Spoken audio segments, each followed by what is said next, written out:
Good evening and welcome to the school committee tonight, Monday, October 14th. This meeting is being recorded, aired live on LCTV as well as being live streamed. The link for the live streaming is available on our town's website, longmeadow.org. Let's start with the Pledge of Allegiance.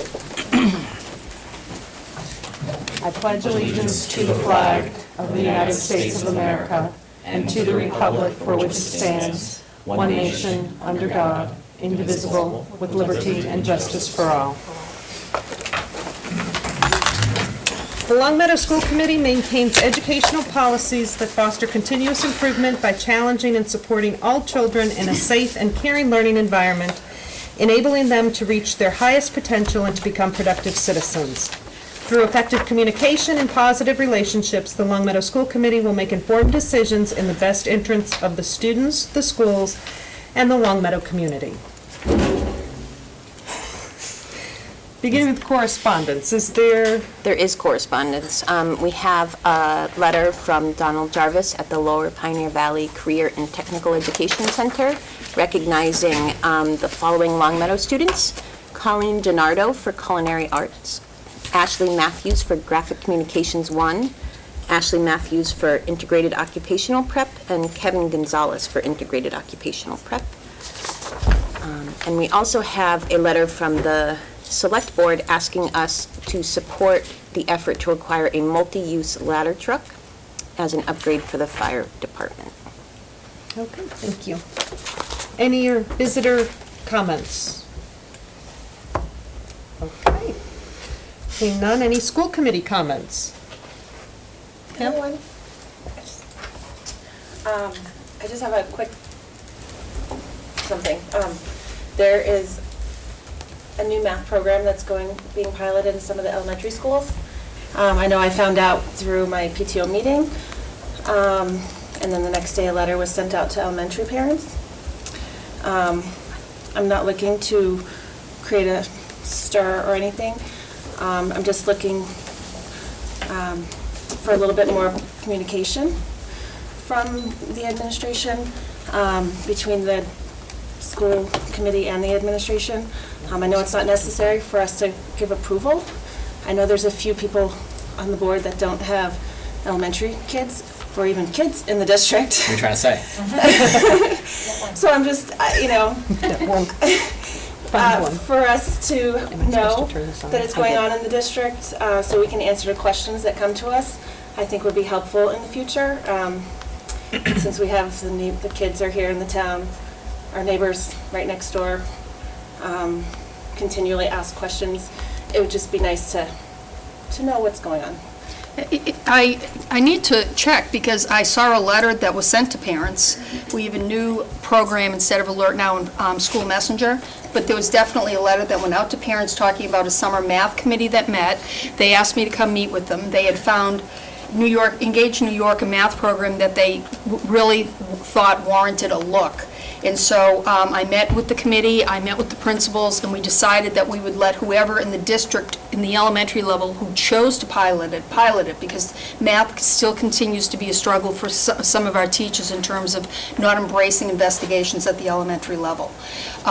So I will look back to see what happened, because there was definitely a communication that was ready, and to my No. knowledge was sent. To the school committee.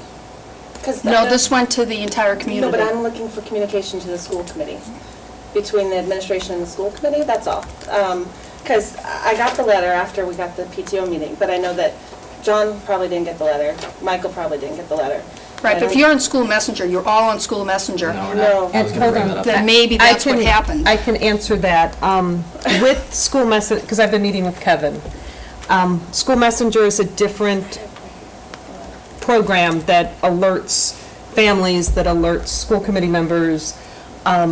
And the problem is, it's different in its setup than Alert Now was. And so to have a group called School Committee, it's something that he is needing to train all of the users of School Messenger, that they're going to have to take an extra step to add all school committee members. Then I will speak to Kevin. You should be on each of those lists. Anything that goes to the community should go to school committee members. Yeah, I was just- And he's And that's working the on way that. That's all Alert, I'm- that's the way, I apologize, Alert Now worked that way. It was I was completely unaware you were not on those Right. lists. And so he's working on fixing that. It's just, this particular program doesn't have a include on all messages, so it's the sender that has to be responsible. Well, he has to add you to each of the groups is what he has to do. Right. We don't do So that, he was does talking that. about doing that. So we'll fix that. Also, I know that the curriculum committee met all summer and reviewed and talked about it and just made the decision.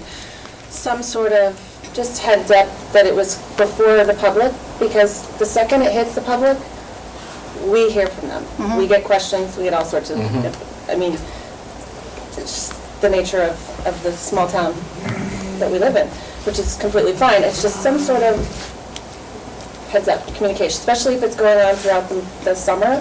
We're here all summer with meetings every other week. So that's all I'm just asking for. Okay. Anybody else? How do we get on School Messenger? Because I'm not, for some reason. I'll have Kevin check that out. I mean, even like my parents in the district who aren't receiving, because I'm not on it. There's a problem then, because you should be. It should have gone right from the last list with the last company to the new list. So I'm not sure how all of your names got left off as well as yours from the center school So list. if parents aren't on it, do parents contact the principal or Kevin? Contact Kevin, Kevin? yeah. Or- The principal? Yeah, okay. Okay.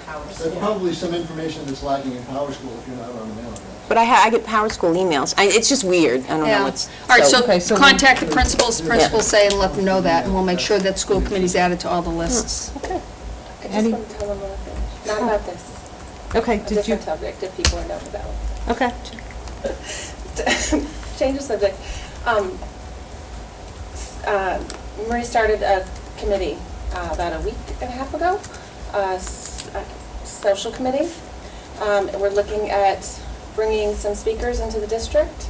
I met with Marie, and there were probably 20 or so parents here. I don't know if you're going to speak about this in your report. I don't Right want to ahead. steal your, I don't want to steal I'll too just much. add.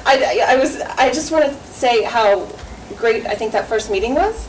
I just want to, there were K through 12 parents there, and while I have my second and fourth grader, I know the topics that I feel are important to myself. It was really great to hear from the high school and middle school parents.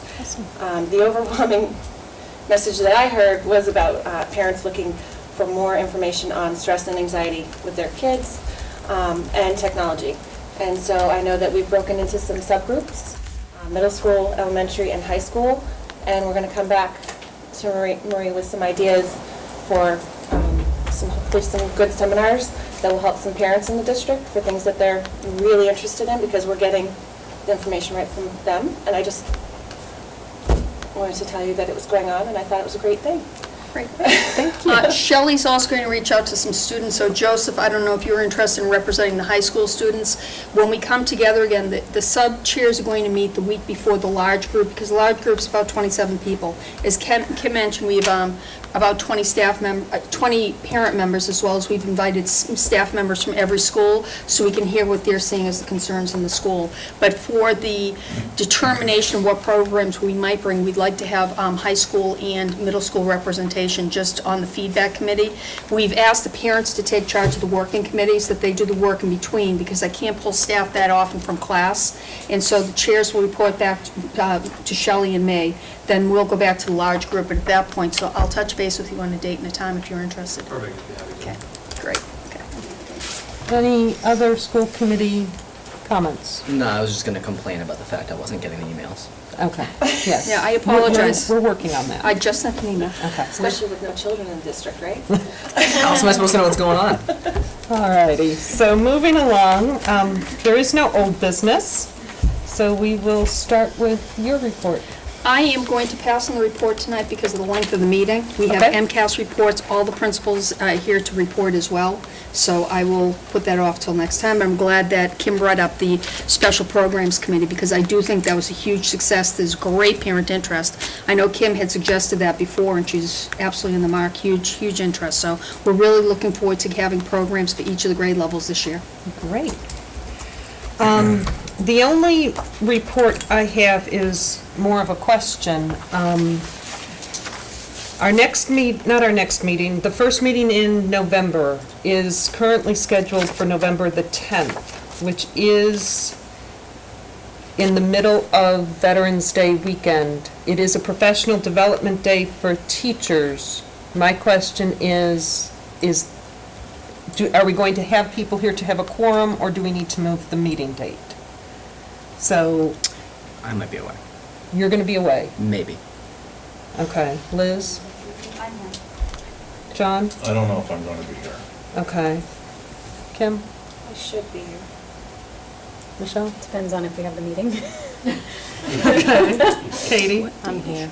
Katie's here. Right.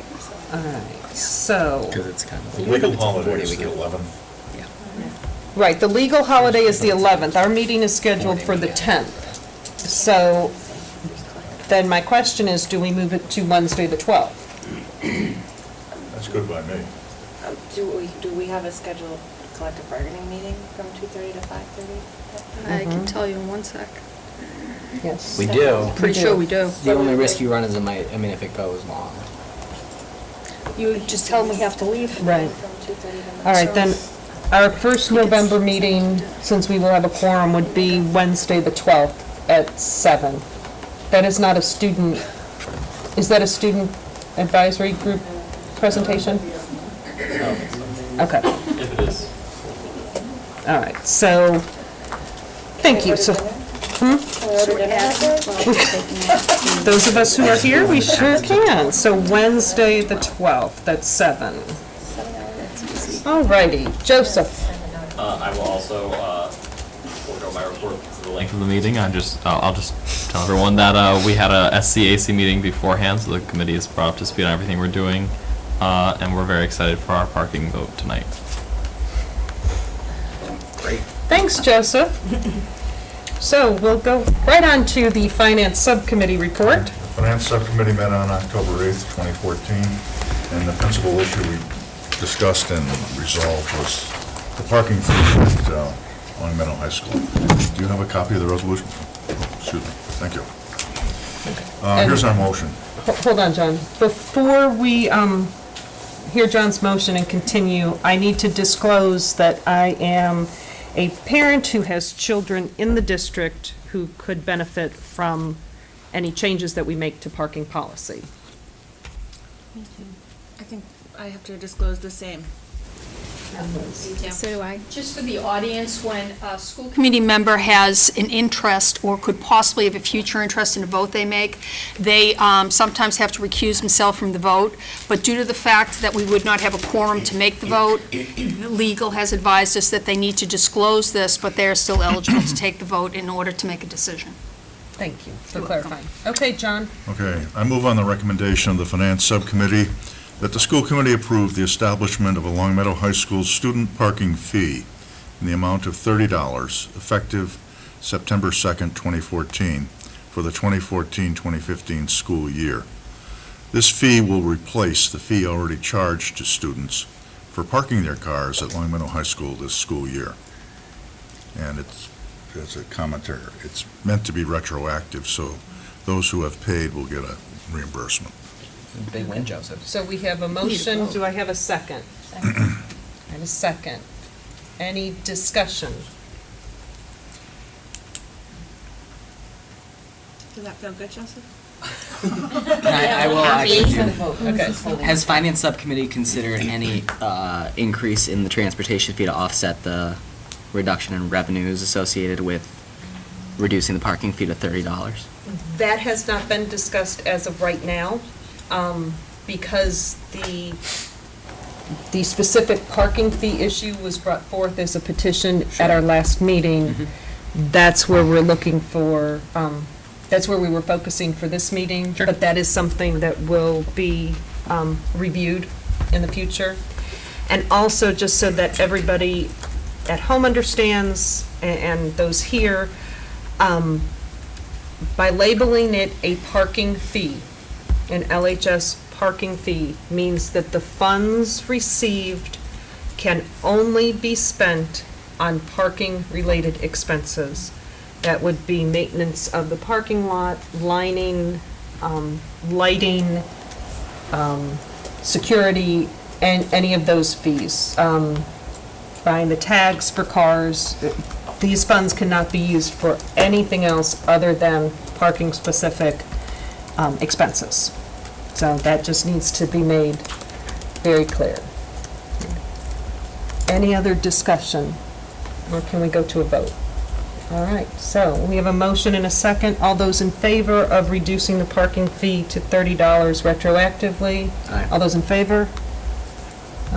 Any opposed? Okay, so Look how happy you are with yourself. go ahead and tweet it, I just Joseph. did. I just Okay, did. I figured you did. Thank you very much. And so that will be, we will work on a method for refunding, right, Tom? For what? Yes, we will. It's retroactive to the beginning of this year, so the Carol's students will be blast. refunded. I said Carol's gonna have a blast. She will. She will. Was there anything from school building committee since we last met? So I'm trying to remember, did we update the school committee at our last meeting about the 18th meeting? I believe so. Okay, then we haven't met since Then then. you haven't met yet. Okay. But if you want me to do a quick run through, I'm happy to If you can refresh quickly. everyone's memory. Yeah, like I've only got a couple notes. Essentially, the work to complete list and the punch list were pretty much down to the wire. I mean, we've got a lot of stuff that's been taken off and very few items left, but they're certainly bigger items. There's a lot of discussion about the field that is right outside Tom's office, the field along Williams Street, or Bliss Road, I'm sorry, where the field events would take place for track. The grass didn't really take, so that's going to be shut down for another couple seasons, more than likely. Part of it was that there was no irrigation to the field for a while. The other part of it was that there was no irrigation in the front football field as well, but that's taken a little bit more, so we're still waiting to hear back from the landscape architect regarding the condition of that field, but there's a chance that it's not going to be usable until 2016. So Okay. that's a possibility. And I do have a note here that says Tom Lander said the grass was dead on July 17th. That's my note. So, and Building A, the units were being commissioned on September 23rd. I'm assuming the commissioning is taking place. They've walked through the building, we have not heard the results yet. Okay. And that's pretty much Okay. what I got. The other piece of that was the storage area. If you know where the balcony is at the high school outside the library in the arts area, that has been leaking inside, and we had some equipment in there that got mildewed. They Yeah. have found out that when they drilled the holes for the posts, they think that the water has been seeping down through those holes. But it's a So they lot needed- of water. It's running the same path. Paul was out there with Tony. So it looks like we have found the source of the water. It's now Good. fixing it and getting all the, getting it pretty dry underneath. And not to be snarky, but as Gilban kind of finally acknowledged the fact that the mats are destroyed and as a result of this? They never said they weren't, they just didn't own responsibility There we for go. it. Okay. So, All right. yes, they are now, Paul has proven by pouring water down where the holes for the handles are, that that's the source of water. I think it is worth pointing out that, we're talking about like less than 1% of things in this building that are, Right. on the whole, things here are incredible, right? Agreed. So, Fantastic. All right. John, anything legislatively? No, nothing to report. Liz, anything from Green? Okay. Operations? Nothing? SEAL? LPVEC? I'm meeting tomorrow. Tomorrow, okay. I know middle school hasn't met yet. Policies. so we were supposed to That's meet you. tonight, but the student advisory council meeting preceded it, so we gotta find another date. Okay. Joint energy. Have you guys met? I'm gonna defer to Kim or Liz. We met recently. We're waiting for the audit to come back. And we can't really proceed about a couple things until we hear about that. I have emailed Advanced Energy Group, who is the firm that has performed the audits. They are waiting for a piece on from TJ Conway on the HVAC units, the rooftop units. They are going to forward me the reports without that component since it's taken so long. And we've kicked around the possibility of trying to get together later this week. So once I have a firm date, I will let Kim know. And we have another meeting next week. Marie Angeles has some leads on some solar. She wants to get moving on some solar panels on a few town buildings, but also some schools, if we can. Wonderful, wonderful. And the enrollment study group will be setting their meeting date after tonight's presentations. So, without further ado, Marie, would you like, who's starting with the MCAS presentation? I'm Is that starting you? with the MCAS presentation. I'm going to move, but do we need to give this to Joseph? Joseph, do you want the remote? See, I just know where to hand it to.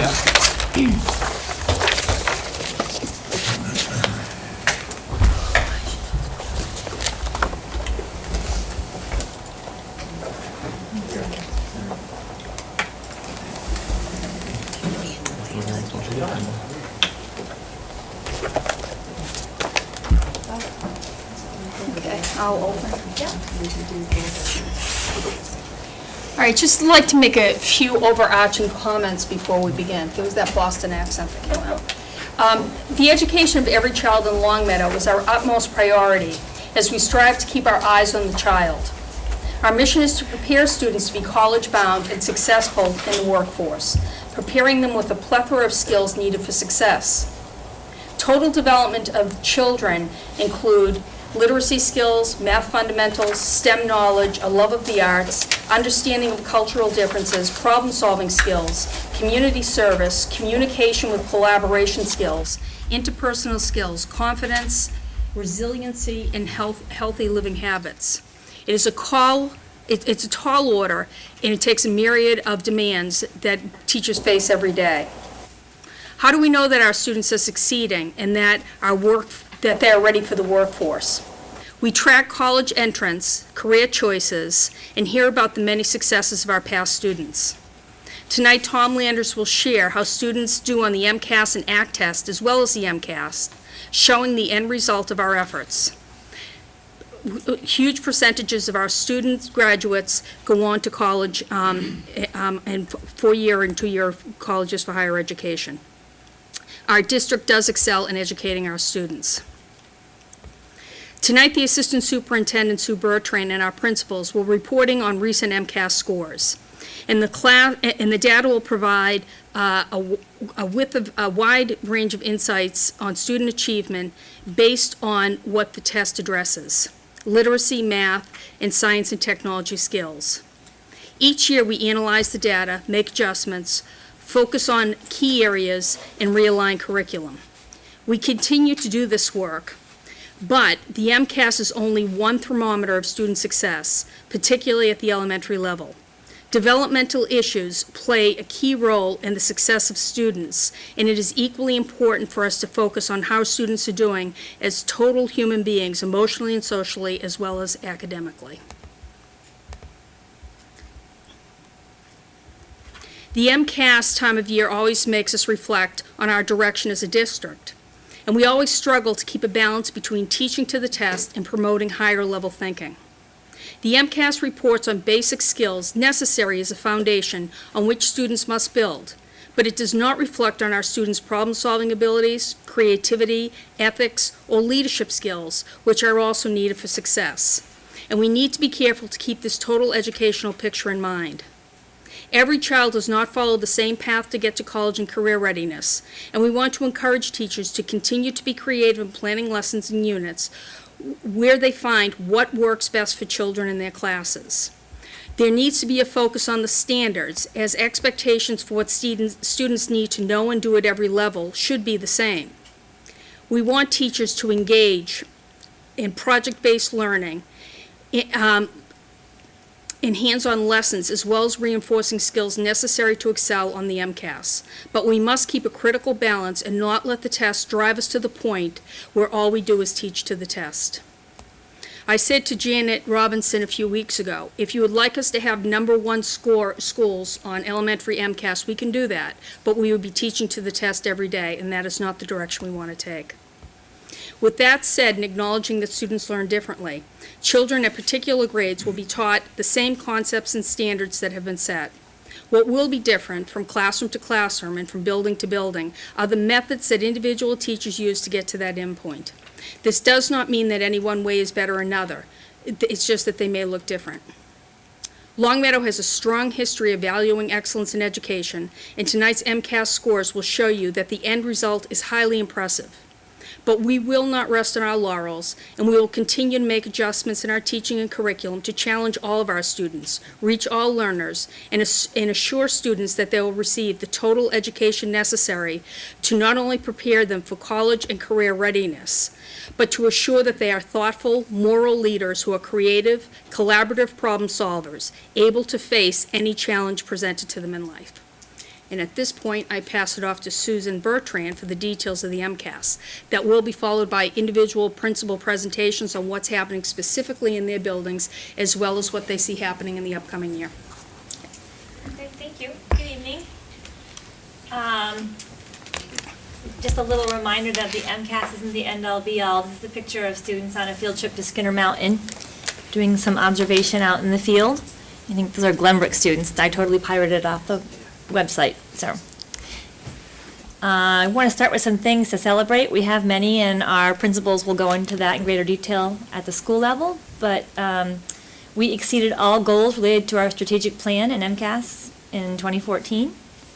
This year, we had successful implementation of Ames Web in the spring and fall in 2014 in K-8, which allows us to identify students in need of support and challenge and to provide targeted interventions immediately. So that's ongoing. You'll hear a lot about that this year, I'm sure. Response to intervention was fully implemented in the 14-15 school year. We started the second week of school reaching out to students who needed some intervention. We have full implementation of Reader's Workshop at the elementary level and full implementation of Writer's Workshop this year. And they'll get a lot of professional development in that at the elementary level this year. The elementary schedule includes now a block each day for intervention, reteaching, or challenge work, depending on the student's needs.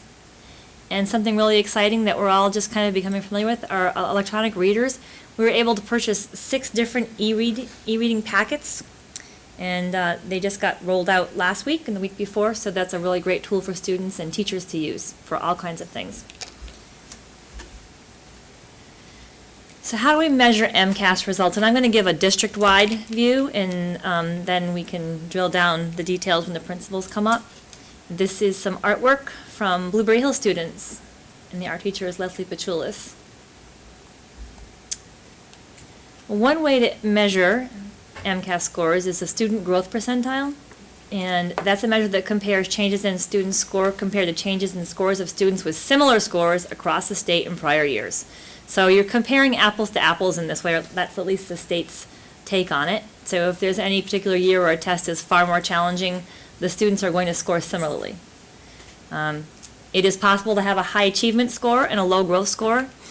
We have a lot of that here in Longmeadow. We have a lot of very high achieving students, and getting growth when they're at the top of the scale is very difficult. And you could have a high growth score with low achievement. If somebody was really struggling at some point and they made good growth and they were still in needs improvement, they may not have a great achievement score, but they would have a high growth score.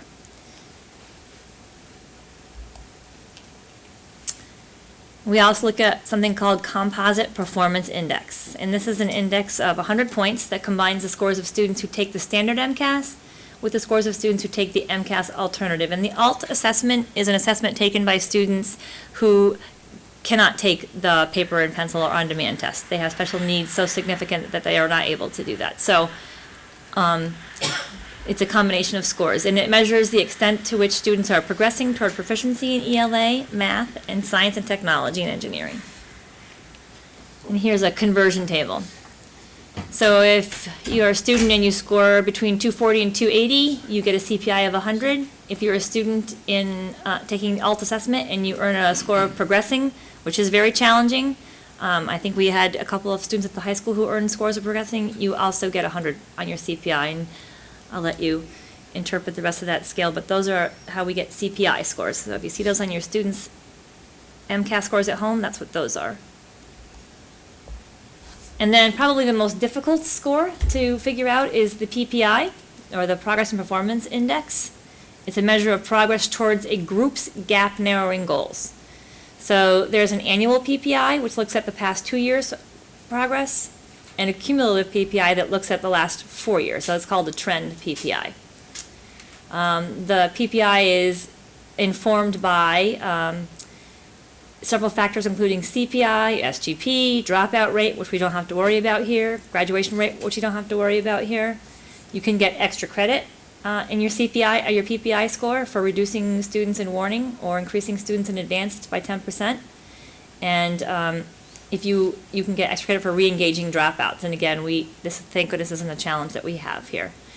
And the state gap narrowing goal was set by DESE based on 2011 data taken.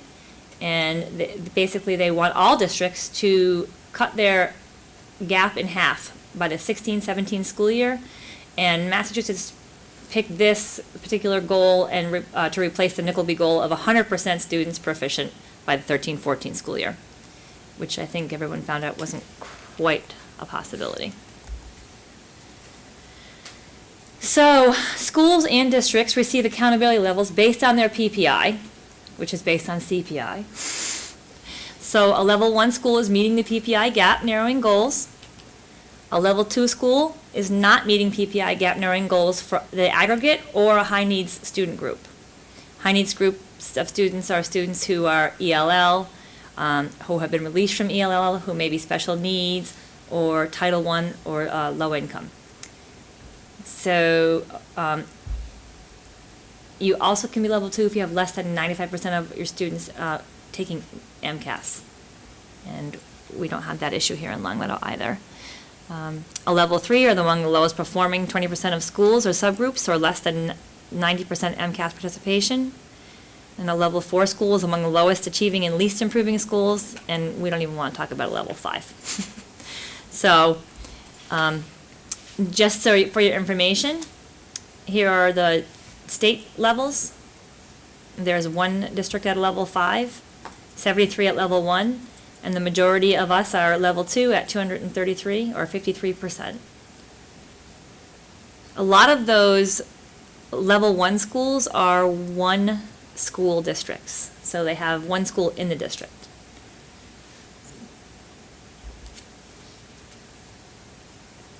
And here we are by school, with Glenbrook and LHS moving into level 1. Glenbrook is moving into level 1, but I'll let them talk about that later on. Could I just district-wide speak to that? Sure.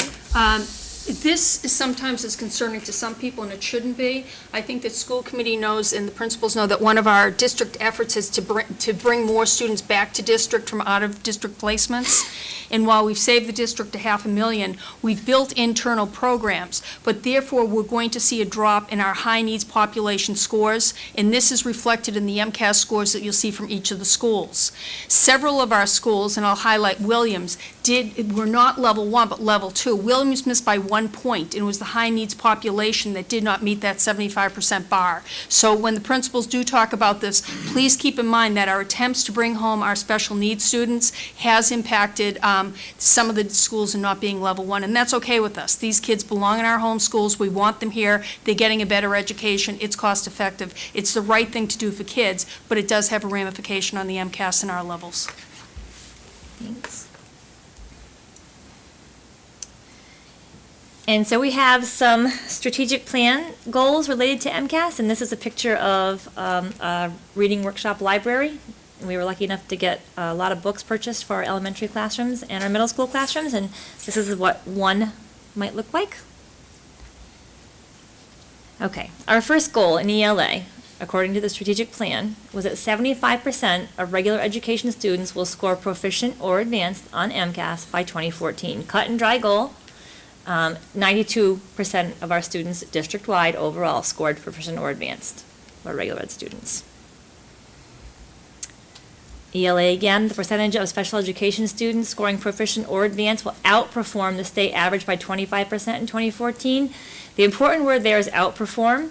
So as a planning committee, when we were trying to write goals for MCAS, and a lot of us were sitting in that committee, we thought it was going to be a moving target, so we looked at percentages above what the state scored. So in this case, the state's was at 30% proficient or advanced. We needed to earn 25% higher than that, if that makes any sense. So we attained that at 30%. And I know, Tom, do you want to talk more about that, or you think I covered it pretty badly? I think it's good. Okay. The same thing here. ELA, the percentage of students scoring advanced will outperform state averages by 15% in 2014. The district was at 30% and the state was at 18%. So 15% more than 18% was 20%, and we outscored that. Math, a cut and dry, 75% of regular education students will score proficient or advanced on MCAS by 2014. The goal was 75, attained at 87.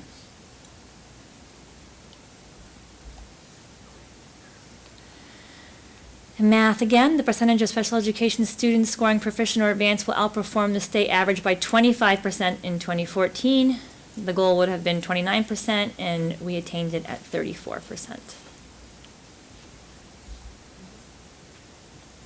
The percentage of students scoring advanced will outperform state averages by 15% in 2014.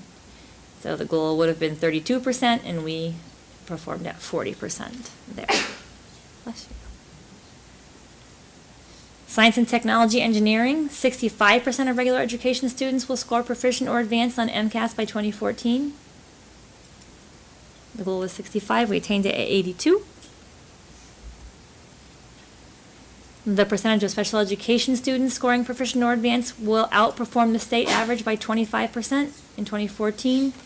So the goal would have been 26% and was attained at 36%. And then the science and tech goal for the students scoring in the advanced category will outperform the state by 15%. The goal would have been 20, and we attained it at 28%. And this is Center School's new playground. Again, trying to reach the whole students. Yeah, thanks, Liz, for that. And these are upcoming slides are district-wide four-year comparisons. So this is third grade all students, and generally you want to see the dark blue headed up to the right, you know, the blocks on the right getting higher, and the same with the light blue, and you want to see the opposite.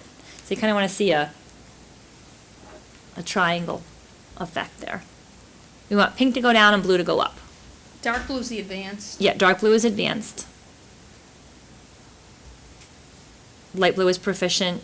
The pinky salmon color is needs improvement, and the reddish pink is warning. Fourth grade ELA in math. And I was at a meeting this morning with local assistant superintendents who all were saying that their fourth grade math scores had declined significantly, and they were interested in what that was all about.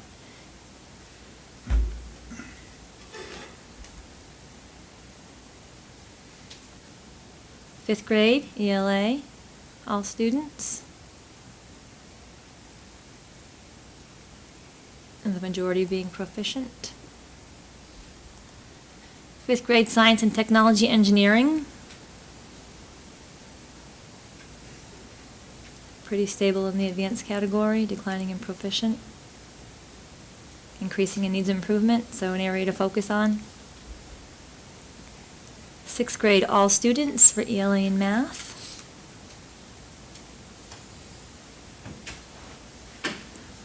Nice job there in advanced on math, sixth grade. Seventh grade ELA in math. So the dark blue column under math, that's the kind of progress that's fantastic. Every year we're moving up. Eighth grade.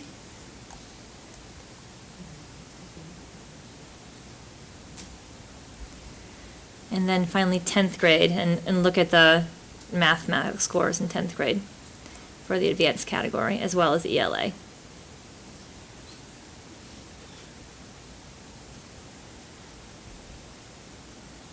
And then 10th grade science and technology engineering. Also well done, relatively new MCAS assessment. So what do the 14 MCAS results tell us? Thank goodness, they tell us that Long Meadow remains a high-achieving district, that students' MCAS scores improve over time and over grades, that overall, over 4 years, Long Meadow has a slight movement in CPI and SGP and PPI, up or down one way or the other. In some years, it's very small percentages. And that special education students need and are receiving additional services to close the achievement gap in that particular category. So, next steps, we're going to continue to celebrate our successes. We're going to continue to use data to drive instruction and to guide instructional practices in RTI. Provide targeted instruction to students at risk. Provide challenge curriculum. And continue with our curriculum committee work. And we're going to let you go to the principals at this point, unless you have questions overall. Are we gonna get a copy of that? I will send it to you. I can email it to you right now. Sue, do you know offhand what percentage of our population is taking the ALT assessment? It's less than 10. Yeah. Are they gonna show us the one with the bubbles that shows progress? I think. What? By school, you mean? Yeah, well, I'll see.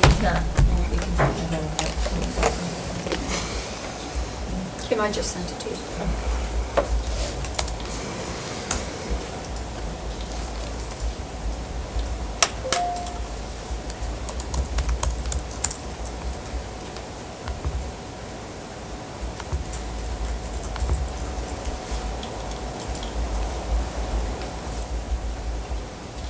So I'm the lucky one that gets to go first. So we just wanted to present some of the information to you that Sue talked about, just to give you some background. So the three elementaries, we all have a very similar chart to share with you. So first of all, we have all students, and we have, just to go over, so we have the percentage for this year of an ELA of advanced proficient, the 2011 baseline, and then this next to it is the CPI for this year. The state gives us a rating about how we're doing towards that CPI, then it's the student growth, and then for all students, we have a rating on our student growth. So in ELA, a couple things to point out at Blueberry is we had our highest percentage of students in the high need category scoring in the addition and Proficiency at 52%. In particular, grades 3 and 5, there was an increase of students, in particular with special needs, scoring in Proficiency and advanced and proficient. I want to draw attention to the high needs, the CPI. Although our baseline was 77 in 2011, it was 81.9, but we actually had an 8-point growth. So last year, it was in the lower 70s, so we had dropped our CPI in 2013, but turned around this year. Most exciting to me was our student growth percentile for our special needs student. And this one, it's high needs is 71%. Our students with disability was a 72.5. For our students with disabilities, that was a 27.5 increase in the student growth percentile. So we were pretty excited about that. Yeah, for school committee members, the range that they look for in the student growth percentile is 40 to 80 to consider that very good. So it's a different scale than you might be familiar with. So when you're looking at the student growth, it's 40 to 80, right? It's 40 to 60 is average. 40 to 60. So Right, above thank you. 60 would be considered high growth. Okay, so 40 to 60 is what you're looking for in that student growth area. And if it's above that, it's above what the state expects. And we have so we, instead of just doing students with disabilities, we actually separated to our high needs population, which includes students with disabilities, and then the non-high needs, to highlight some differences. If we go on the right-hand side of the chart is math. And as you can see, that in yellow is an area of concern. We dropped in our growth score. Last year, we were at 67, and this year it was 46. So although we're in the average range for all students, that is still a concern. And you can see the CPI was a slight drop, although we're still on target, and no change for the math scores. Math, you'll see a theme that math is an area of concern for us when we were looking at these scores. Next, we have third grade. And for third grade, there is no student growth. That starts in fourth grade, but it just gives you how we did as a third grade cohort, and then we have separated out high needs to non-high needs.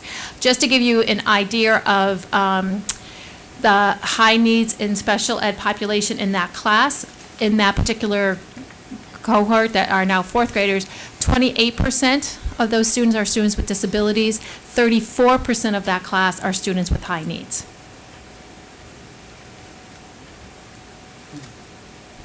And you can see the slight difference in the CPI between the high needs and the non-high needs.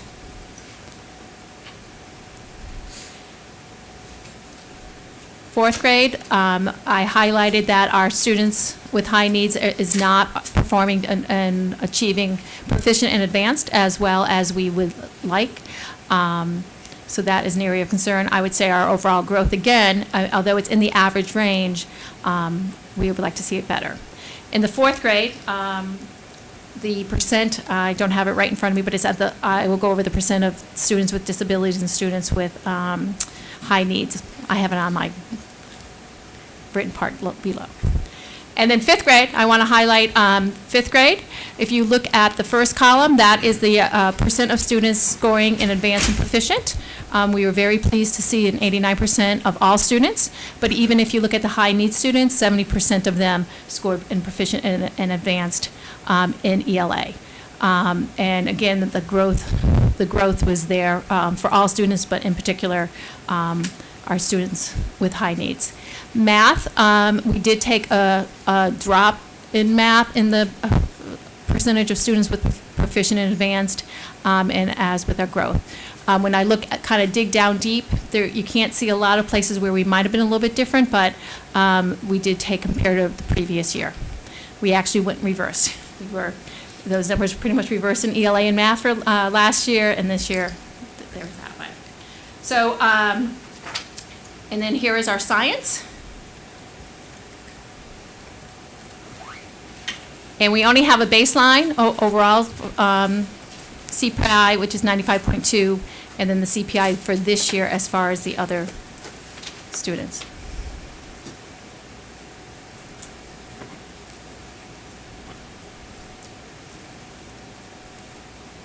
So just a few little more bullets about some of the areas that I have not mentioned. Most of them I have mentioned, but I have to say overall in our open response in ELA, there was an increase in percentage correct across all three grades. And then in our math in grades both 4 and 5, there was an increase in the open response compared to how we had done in 2013. So, and the things that we're most proud of, what did we do? So I think it all starts with the classroom teacher and having those consistent instructional practices.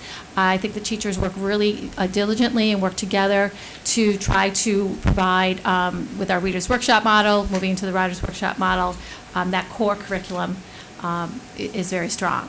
We did have consistent practice of open response questions where the grade levels worked together. There was a lot of collaboration, and among the grade level teams, they did some scoring together so they would be consistent with their scoring so that that students were being scored in a similar fashion.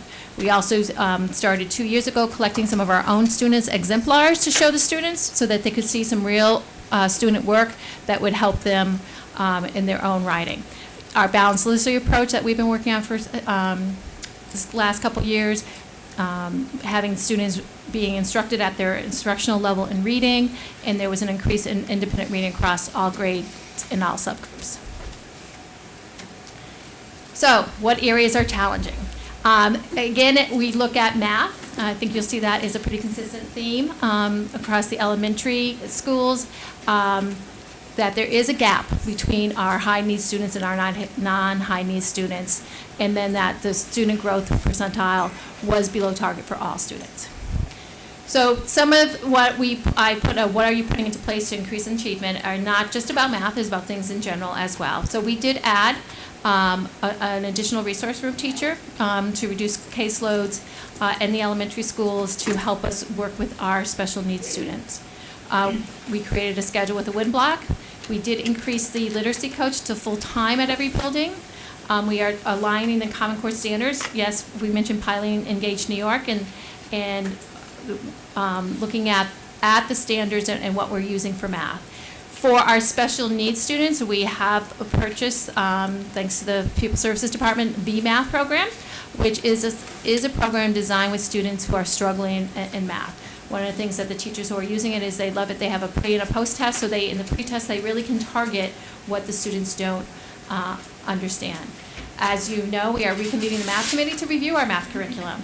It really is all about aligning the Common Core standards to what we are doing. And then I think we need to focus the results by standards and really target those areas. So for instance, short answer questions in grade 3, when I compared last year to this year, if there was an area that we did fall down on for grade 3, it was in the short answer, which is usually a lot of computational types of questions, so to kind of focus on that. In grade 5, we took a drop in geometry from the previous year, so we will look at that. And in grade 4, it was in fractions. Interesting though, in grade 4 in fractions, we had done very well, and we took a drop, but the state took the same drop. So we still stayed 10 points ahead of the state, even though we took a huge drop, they took a similar huge drop. So it was just an interesting comparison to look at that.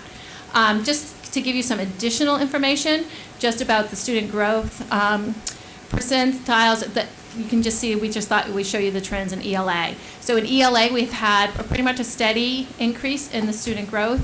In math, as you can see, we started up higher for 2 years, and then we took a drop this year. And then there is where the percentage of students with special needs and students with high needs. So it varies from grade level to grade level, what that percentage is.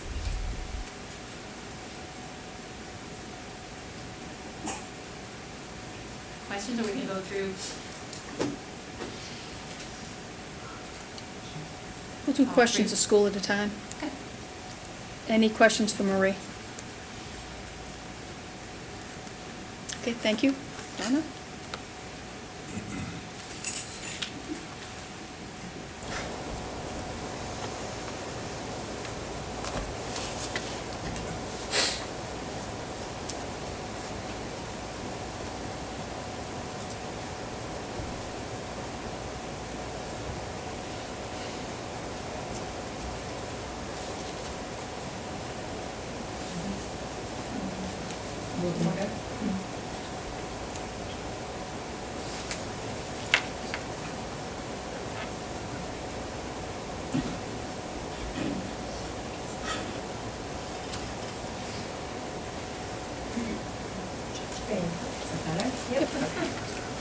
So this is a lot of data to take in.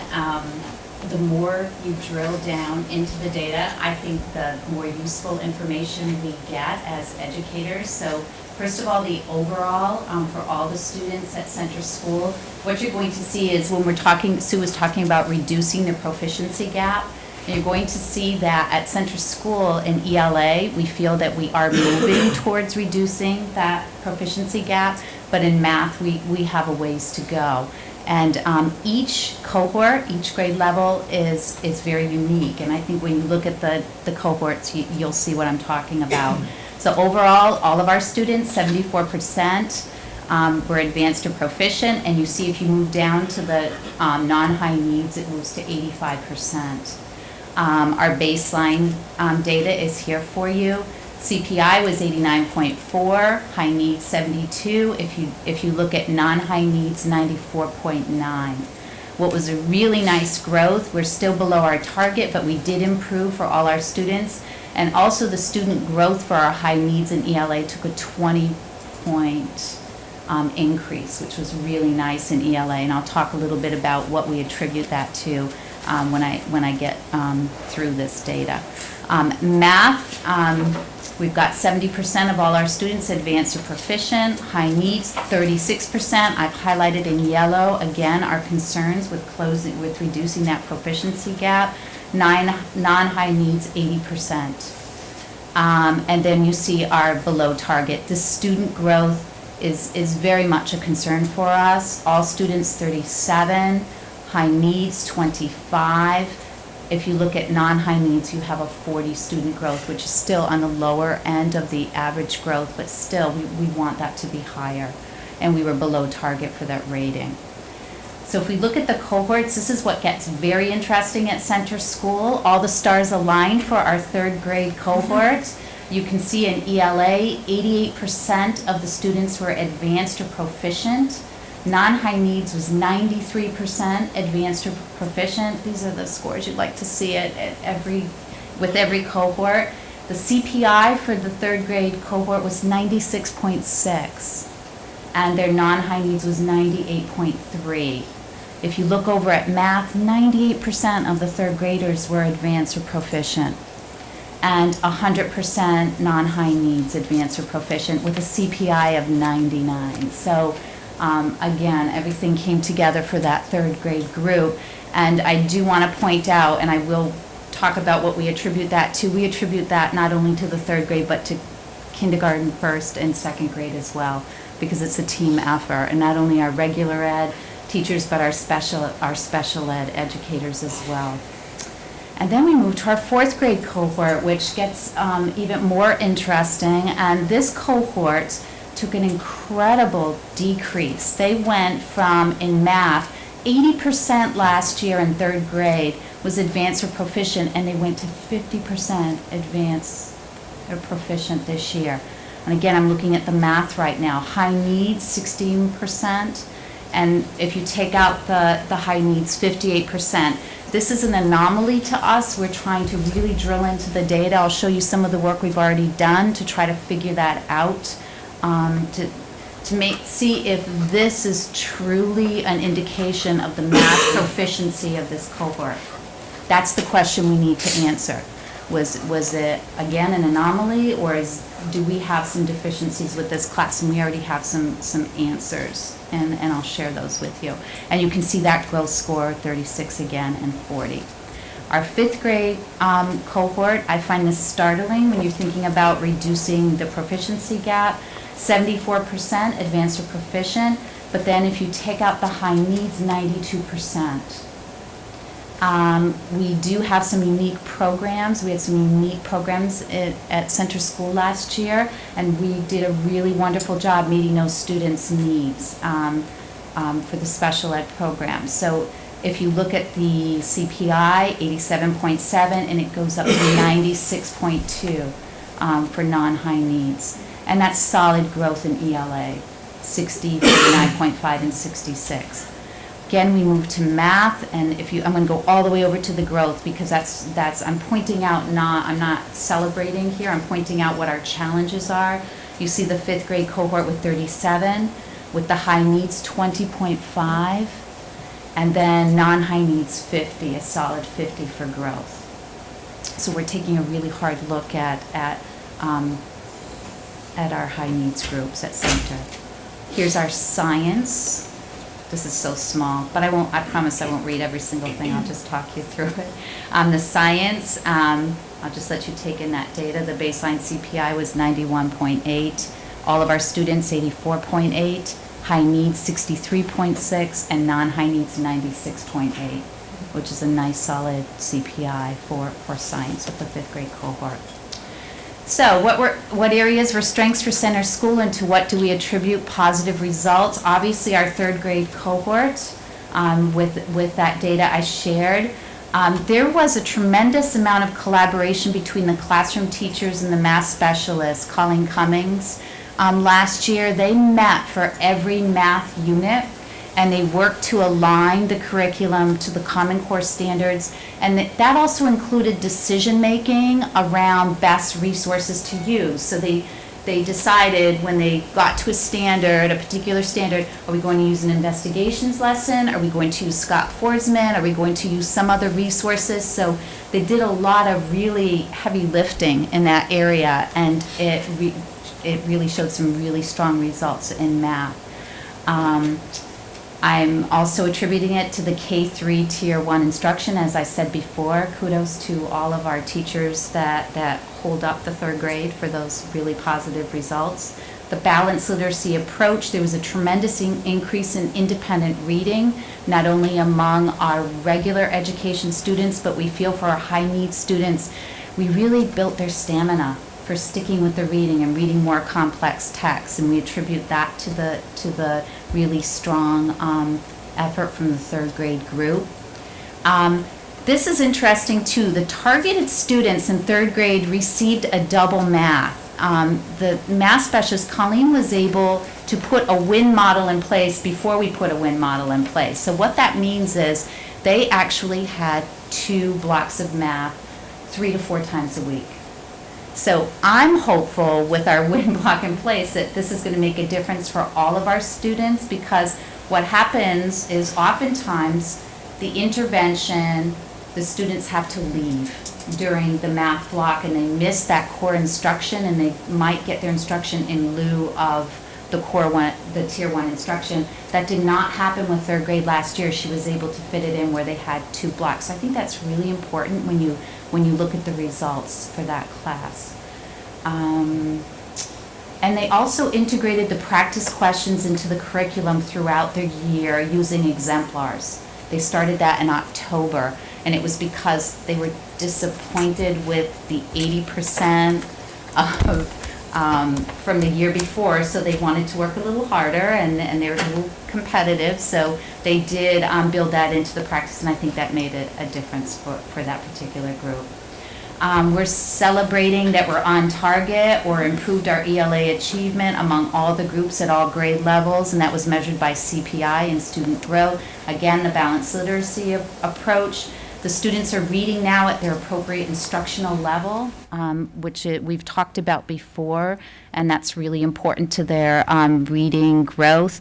Our literacy coach last year made a tremendous difference, and this year we have a full-time literacy coach. The increase again in independent reading, all subgroups, and specialized targeted instruction for subgroups. Our special ed teachers are using Orton Gillingham, they're using visualizing and verbalizing and some really specific intervention programs, and we feel that's making a difference with our special needs population in ELA. There was an increase in the percentage advanced, decrease in the percentage of students warning, and then the increase in the ELA student growth among the students with disability. It went from 28.5 to 48.5. So we're really celebrating that.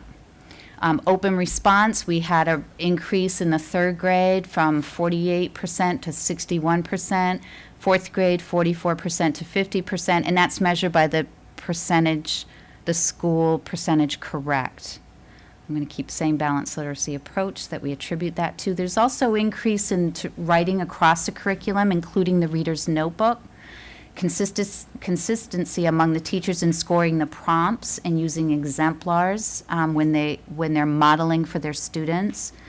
And then our writing prompt, there was an increase, 62% to 70%. And again, I'll go back to all those other reasons for the open response for that nice increase there. So what areas are challenging, and what is Center's action plan to increase the MCAS achievement? Obviously, that gap in math achievement between our high needs cohorts and all students, it's measured by our CPI and our student growth. We've already done a lot of grade level analysis of data, including item analysis. During the RTI meetings, we're looking at the individual student results, because sometimes this data, it's not just about data. Each student has a story, and we're looking at those students, and we're trying to figure out, why didn't this student perform, or why did they perform in the manner they performed, and we're trying to get some answers for that student so they can really show us their very best performance next round. We're looking at reviewing the math intervention for students with disability, and I just listed some of the different math programs that are being used this year, some of them added from last year, some of them were used last year, but they're trying to get it more targeted. For example, Touch Math for computation, Cloud9 for number sense. They're using different things depending on what the item analysis shows us. We're also reviewing the IEPs, and I think it's important to note that a lot of our students are on IEPs for language-based disabilities, or they're on IEPs for reading and ELA, and we're starting to look at how does that impact math. And really, it's about making sure they we're growing them as readers and writers right now, and it may not be the most appropriate thing to say, but I need to say it is sometimes math is second to making sure that they can read and write. And so we're trying to look at how to balance that out a little bit more for our students. And sometimes we realize there's just not enough hours in the day. So we're thinking that the WIN block is going to help us with that too. We're doing ongoing formative assessment to monitor growth. That's using our Ames Web. We have an additional resource room teacher who we already feel is making a difference for our high needs students. And I emphasize this, that students will receive intervention services and Tier 1 core instruction, not intervention in lieu of core instruction. And I point to the third grade results again. The fourth grade cohort, we've had some questions about that. You know, with that low student growth, the CPI decline, the cohort demonstrated overall decline on MCAS performance between third and fourth grade. There's Colleen Cummings has already planned a high quality teacher share with the fifth grade teachers, and she's also doing it with the fourth grade teachers. She's going to do the same work that she did with the third grade, with the fourth and fifth grade teams. The WIN block focus right now for our fifth grade students is on math, and it's not only intervention, but it's also in enrichment and extension of the math curriculum, and it's based on the analysis that we're doing.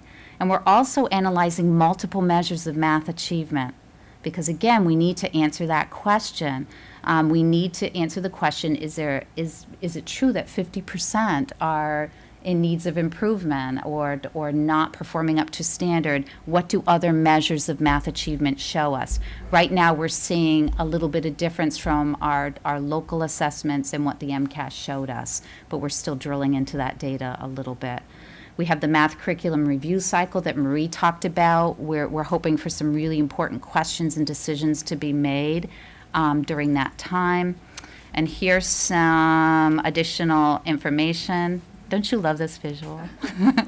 I want to give my daughter-in-law some credit for this. I was talking to her about how each level builds that foundation for our high school students, and she did this for us, and I just thought that was just a lovely visual for us to remember when we're looking at the elementary results. And here's our Transit Center, the math student growth, 43.5, 56, 58, and then that 37, which is, you know, something we're not going to be complacent about, and we need to answer a lot of questions about that. And then our trends in ELA, 56, 44.5, 54, and 55.5. And that's just the percentage of special education students by grade level at Center School last year. 12% in third grade, 19% in fourth, and 36% in our fifth grade class. That's in sixth grade now. So. I'm done. Questions for Donna? I kind of have just like a general, I don't have like, but Dave's gonna yell at me.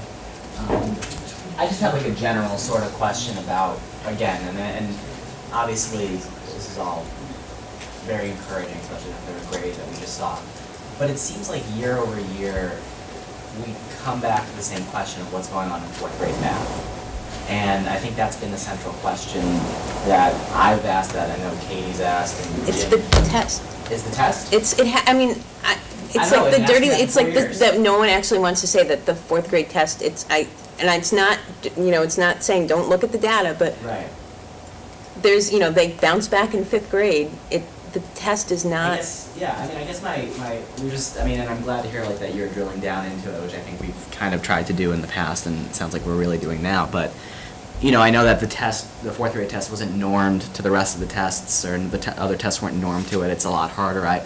You know, those are the things that we've heard, but I mean, for 4 years, you know, I've been on this committee, and for 4 years, we've asked the same question, which is a concern. We've had the math review committee 5 years ago. We had follow-up 4 years ago. We've done investigations training for several years. One thing that we did do starting this fall is that we mandated 60 minutes of math in every elementary classroom, whereas before some people were doing 45 minutes or whatever Sure. they chose. So we've tried to unify the amount of time kids are spending on math. We did have the summer committee because we still have concerns. The teachers will tell you that investigations is not always working, although the math committee 5 years ago highly favored investigations. We've always said supplement with other materials, but that's why the committee this summer said, well, let's look at Engage New York. They're finding it's very successful, it's aligned to the Common Core. But the elementary math review committee will have a lot more answers for you. Right. So I think it's time. Investigations, the program is 8 years old. There are newer programs out there, including their own, called Envisions. So whether it's Engage New York, we'll look at several programs, and we'll come back with strong recommendations that we implement next year. And don't get me wrong, I'm not like throwing this at our district alone. I mean, if you statewide, I mean, Across the there's that. board. So I'm just, if it's not the test, is it something cognitive? Fourth grade test has always been difficult in both areas. One year, in my prior district, we took the fourth grade literacy component and analyzed it to the eighth grade. The questions in the fourth grade, the reading passages were more difficult than some of the eighth. When they made the MCAS test, they didn't calibrate from grade level to grade level. They had a group of teachers that the testing company hired to make the test, but they never saw the test, the long-term effect of the tests, so they're different at each grade level, and some are known to be much more difficult. Fourth is known to be the most difficult of all the tests. Is that because the testing originally was 4th, 8th, and 10th? Yes. Okay. And you had a very tough committee that made that original fourth grade test. Okay.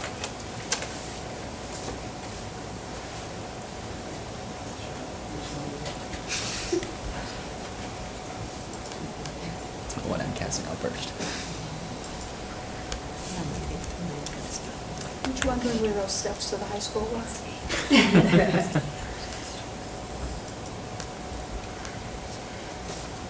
Is that at the high school? It's Photoshop. Where are those steps? They're Photoshop. Center school. They Photoshopped them in. Recognize it. All right, well, thank you for having us this evening.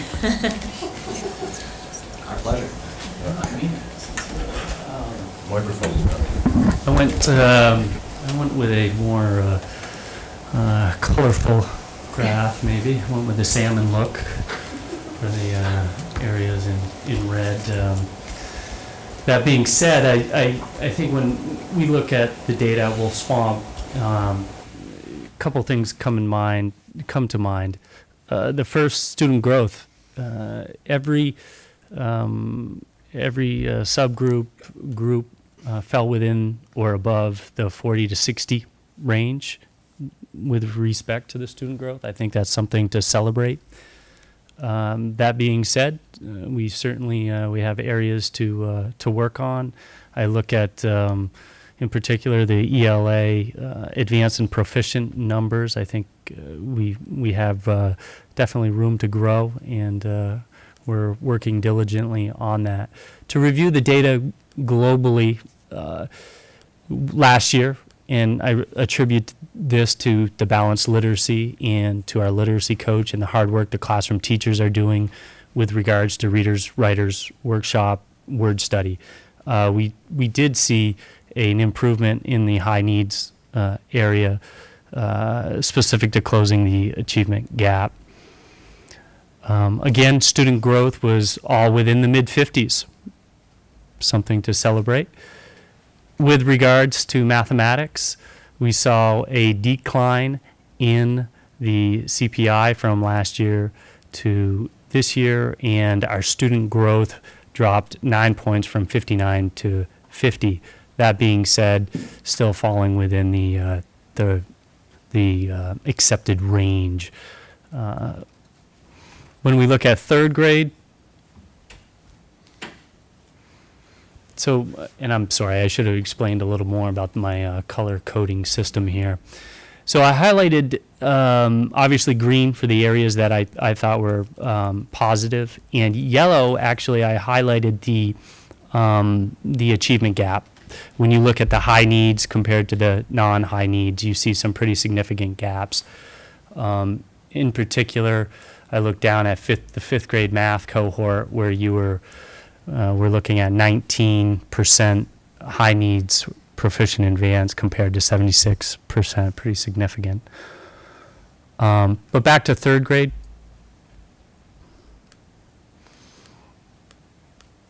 So our CPI was 85 as a cohort, 75 as high needs, and 89 as our non. In mathematics, we had a CPI of 92.4. High needs was 80.9, and non-high needs 97. Here I would like to just take a moment to point out the amount of collaboration that third grade did last year with the math coach and our math specialist. They spent about every 6 weeks mapping out and looking at the scope and sequence of our math program, utilizing pre-assessment data and post-assessment data. Fourth grade cohort for ELA was 66% proficient in advanced, high needs 54, and our non-high needs 69. The student growth percentile for the cohort as a whole was 40, and the non was 40. And the reason for the no high needs is there wasn't a large enough sample size to get that.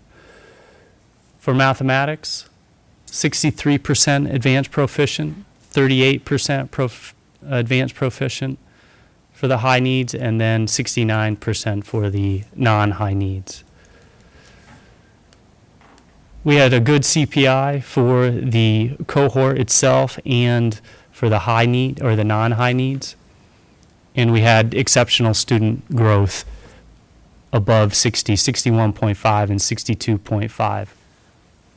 It's interesting to note there that last year we adopted in fourth grade in particular a flexible grouping model, which consisted of the teachers pre-assessing every unit and then creating groupings based on those needs of students. We also pushed in our intervention specialists to work as a co-teaching model with them. Since I've been here for 3 years, the student growth percentile for fourth grade has been low 40s, high 30s. So seeing the growth increase to 61 tells us we were on to a good model. And I say conversely, when you look at the fifth grade math, fifth grade for the last 3 years, with the exception of this year, so really the last 4 years, we had a student growth in the 70s. And this year it dropped down to a 40, largely due to the fact that I removed some of the services, the co-teaching services to support the learners in fifth grade to really try to replicate the model in fourth grade and then eventually third grade.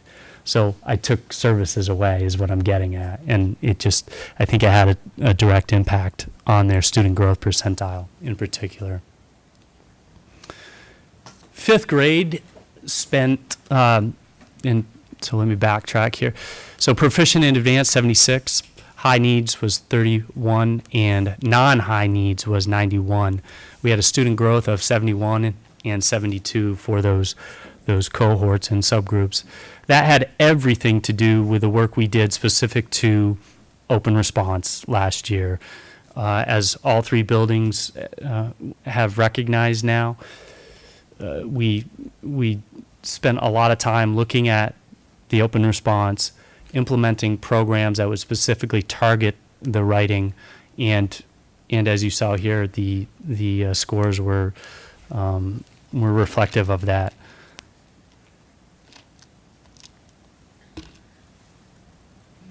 Our science, advanced proficient, all students 32%, high needs 6%, non-high needs 41%. with a overall CPI of 71, high needs 53, and non-high needs 78.3.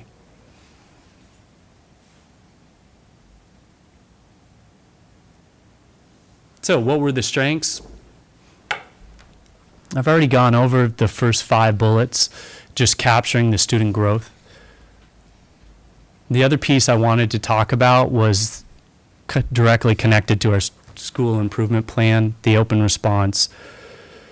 We feel strongly, and we felt strongly a year ago, that if we improved our open response, you would see a direct correlation in increased scores. So we, at the beginning of the year, gathered as a 3 through 5 team of teachers and interventionists and literacy coaches to talk about what does good writing look like for specific to open response. From that, each grade level drafted really a game plan on what we could do between October and the test for both math and ELA. And our average score was a 2.26, which was an increase from the previous year, which was in 1.89. And the same for mathematics was a 2.44, not including third grade, because of their rubric is based on a 2-point rubric versus a 4-point. So the point to bringing that up is we recognize it was working, and we continue to build on that. And what did we do to achieve those positive results? Can I increase that a little?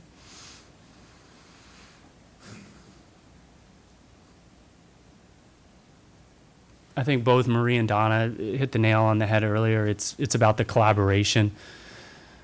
We're extremely purposeful, or we try to be as purposeful as possible with our time. Time is limited, so we knew we had to address a specific area. That was open response. We met regularly throughout the year to develop the rubric, to develop the exemplars, the model samples, and it was a positive experience that we continue to work on this year.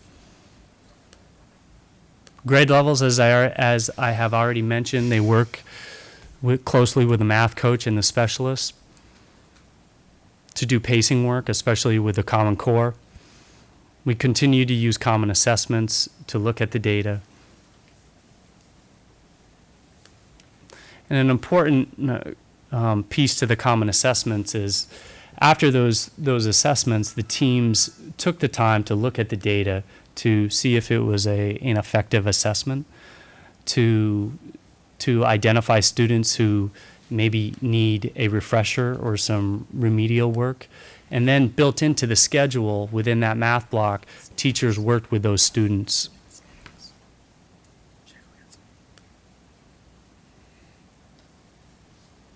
I mentioned the flexible grouping in 4th and 5th grade, balanced literacy plays a huge factor, I think, when you look at our closing of the achievement gap for our overall ELA. It has a lot to do with the professional development we've been able to provide to our special ed staff and our interventionists over the last several years.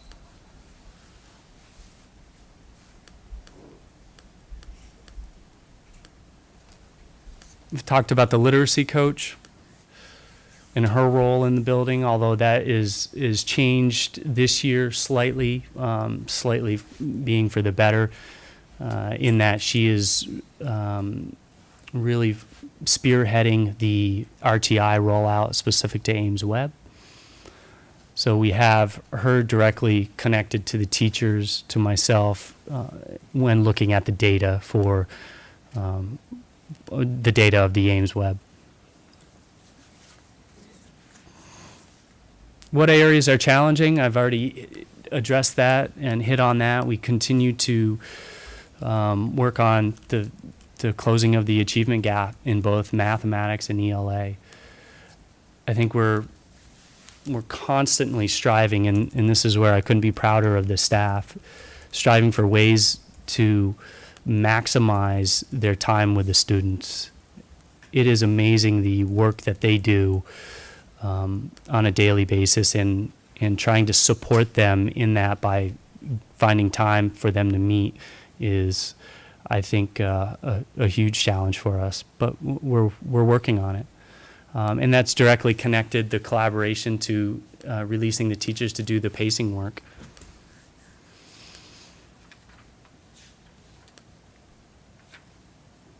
So in terms of this year, we continue to analyze, and we have analyzed the MCAS to really flush out each standard, look at specific areas where we can improve upon.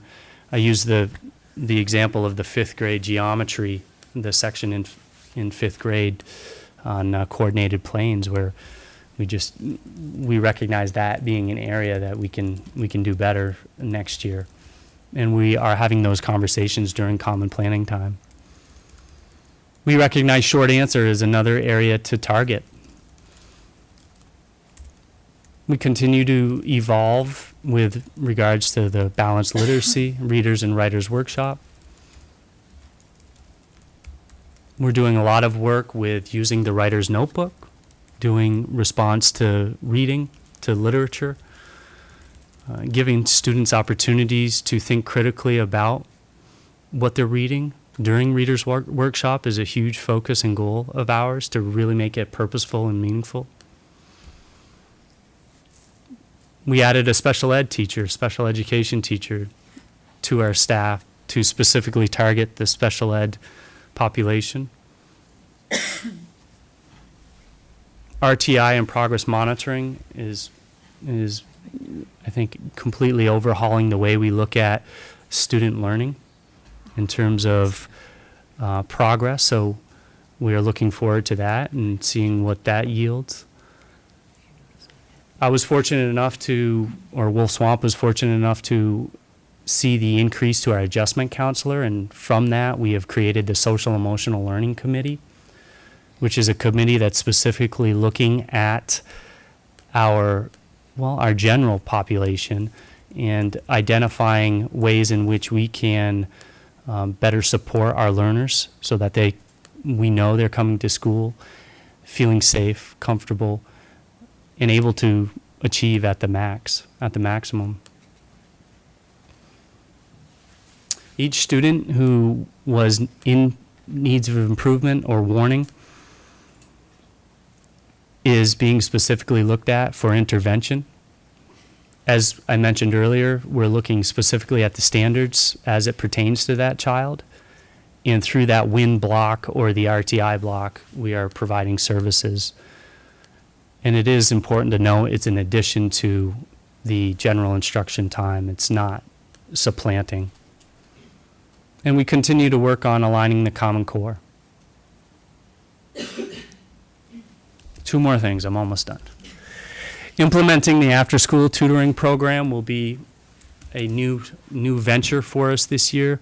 We're fortunate enough to have funds for Title I services. We will be using those to create this after-school program specifically to target those students not meeting the benchmark.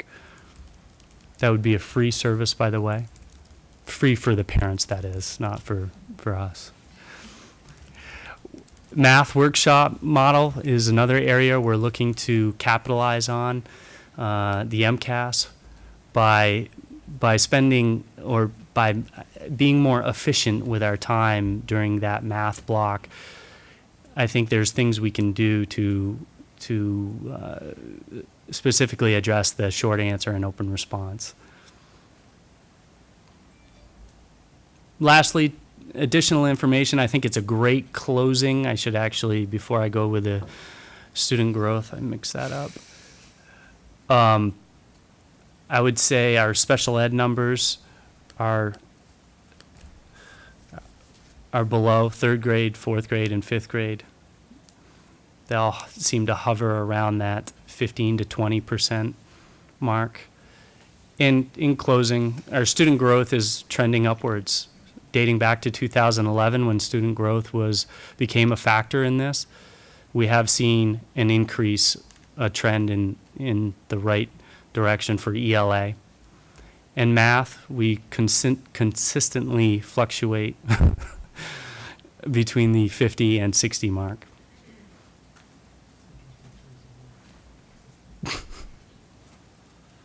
Questions for Neil? Just have a general question. When you, as Donna said before, you know, you kind of go back and you get the student information and see, you know, maybe Bobby had a bad day or whatever like that.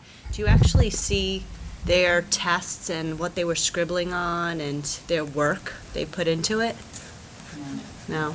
Because that's really hard to see if Bobby had a bad day, you know? We can get the open response, we can get the long composition, we can take a look at that, but that's about it. But I mean, no, Just the the long- long composition, not the open response. Right. Yeah, the final draft, yeah. That's not too fair. The teachers have anecdotal notes, you know, or anecdotal stories that they can tell us, the length of time that a student took on the test. You know, the state says it takes an hour, and if a student's done in 30 minutes, then it's probably not a true picture of the student's performance. So for some students, that's very important information. Okay. Janet? Well, first, I'd just like to thank all three of you. You know, I know it's long, but the amount of work and detail that you put into this, you know, I think is very helpful in breaking down the different categories.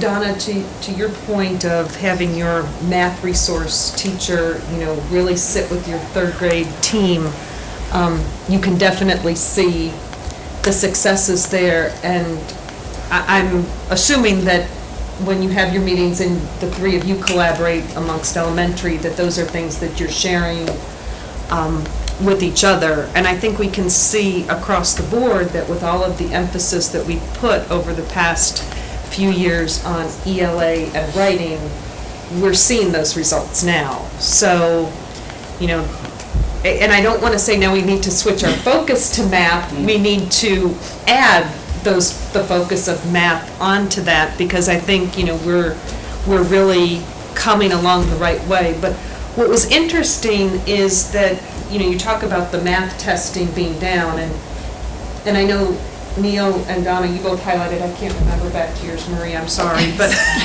you know, it was fractions in 4th grade, it was geometry in 5th grade, and I'm not wondering if part of that is with the math programs we're using, are they not adequately addressing those areas of study at those grade levels, you know, and which I'm sure the math curriculum committee will address when they're looking at it. But it's interesting that those are the same trends we're seeing school to school within math. But thank you, because the way you have broken this down, I think gives us a better picture of where things are going. The principals and the math coach have been asked to meet with the math interventionists and to visit each classroom to ask if they have manipulatives, are they using them, do they need them, because I think that would also help to have more hands-on that's going on in the math classes. Two questions come to mind for me, for the three of you. I'm hearing a lot from parents about challenge. And we look at this, we know clearly that we're taking steps to intervene for our students that are struggling. But one of the district's goals is to reach the kids at the top too. So if you can talk a little bit about challenge. And the second piece is science and technology. I think that's an area we can't lose sight, and I think we need to really take a good look at that, because Janet's point was, we focused on literacy, we're seeing response there, but then the math is sliding overall in the science and technology. So how do we go about that? It's a challenge because there is limited time, but how do we keep our focus on the top kids that need challenge as well as the science and technology?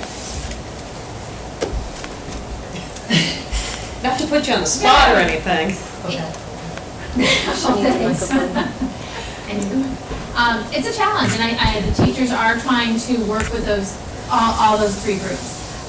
One of the things that they're also doing, as Donna had mentioned in the WIN block, is focusing on math and trying to figure out. I know in the 5th grade recently, some of the kids got a geometry challenge packet. Why the teacher might be working with a group to reteach, not kids who need remediation as far as they need support by the math specialist, but sometimes those kids who just didn't get it the first time to do some reteaching.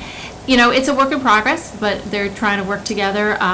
We've asked the math coach also, we don't have, the math coach is not at Center in Blueberry, as she is at Wolf Swamp, to get some resources for her as well. But it's still, you know, it's slow going, but we're trying to move forward and trying to reach all those students. Great. And I would guess that as teachers are more comfortable with a program, you know, as literacy has been, you know, a rolling out program, that then it becomes easier and more habitual, so it's not taking the time and I don't want to say the prep time, because there's always prep time involved, but it flows more easily, and hopefully with looking at the math, you know, and while you may not have the math specialist, you've got, you know, clearly Donna has a person who was very effective, you know, and if she can share those, you know, successes or ideas, you know, and we collaborate, I think that would be in the best interest of all the kids. I'd like to. The science, I just want to say something about the science. You know, our teachers do lament that, you know, the science, they don't have the amount of time that they wish they had in the day for science and social studies. And one thing that I know they need to get more creative with, and they are getting more creative with, is bringing it into the readers' workshop block. And because the demands of the Common Core, I mean, they're asking the students to read more complex text, to read more content area and nonfiction text. So developing units in Reader's Workshop where they can address the science topics and the social studies topics during Reader's Workshop is something that I know that they want to do. They want the planning time to do that. And some of them have already begun to do that. That's great, because I'd love to see us pull some of our best teachers that are working on that district-wide to talk about what a unit could look like that's hands-on, that incorporates the reading, writing, plus the project-based. Because I think with the time they're spending with the Readers and Writers Workshop, teachers are feeling like maybe that time's not there. So I'm glad to hear that that started, and I'd be happy to support pulling teachers to actually come up with a couple of units. I think too, one of the exciting things at the early release day when they were presented with the ebooks, most of those are science and social They're studies great. content, so that was really a plus that they just got exposed to as well. Fantastic. I was just going to piggyback on what Janet was saying about the collaboration between the three schools, because when I look at the MCAS results and I compare them between the three schools, there's some significant differences between the different grades. When I look at, say, reading at Wolf Swamp is 55 and the 57 is the state average, and it's 88 at Center, and then it's 73 at Blueberry. You know, and then I see a 98 in math at Center and a 76 at Wolf Swamp. I'd like to see some more, some collaboration and sharing of ideas, and people that have had success, hopefully sharing them with the other grades at the other schools so that we can get them kind of maybe more even, if that's possible. I know we saw differences last year between the three schools, and so I'm hoping that over the next year we can work that out a little bit more. Our goal is to raise achievement in all the schools, but each cohort in each school plus each school is different. There are schools that have large numbers of English language learners, kids new to the country that don't speak English, and that can skew a grade level if you have several. It does not take many students at a single grade level at the three elementary schools to skew the score.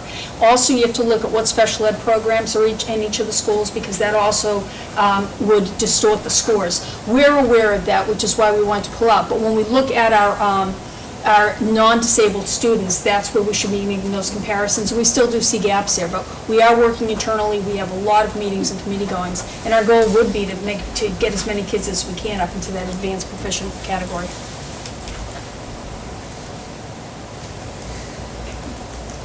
Okay. Thank you very much. Thank you. Middle school, come on down.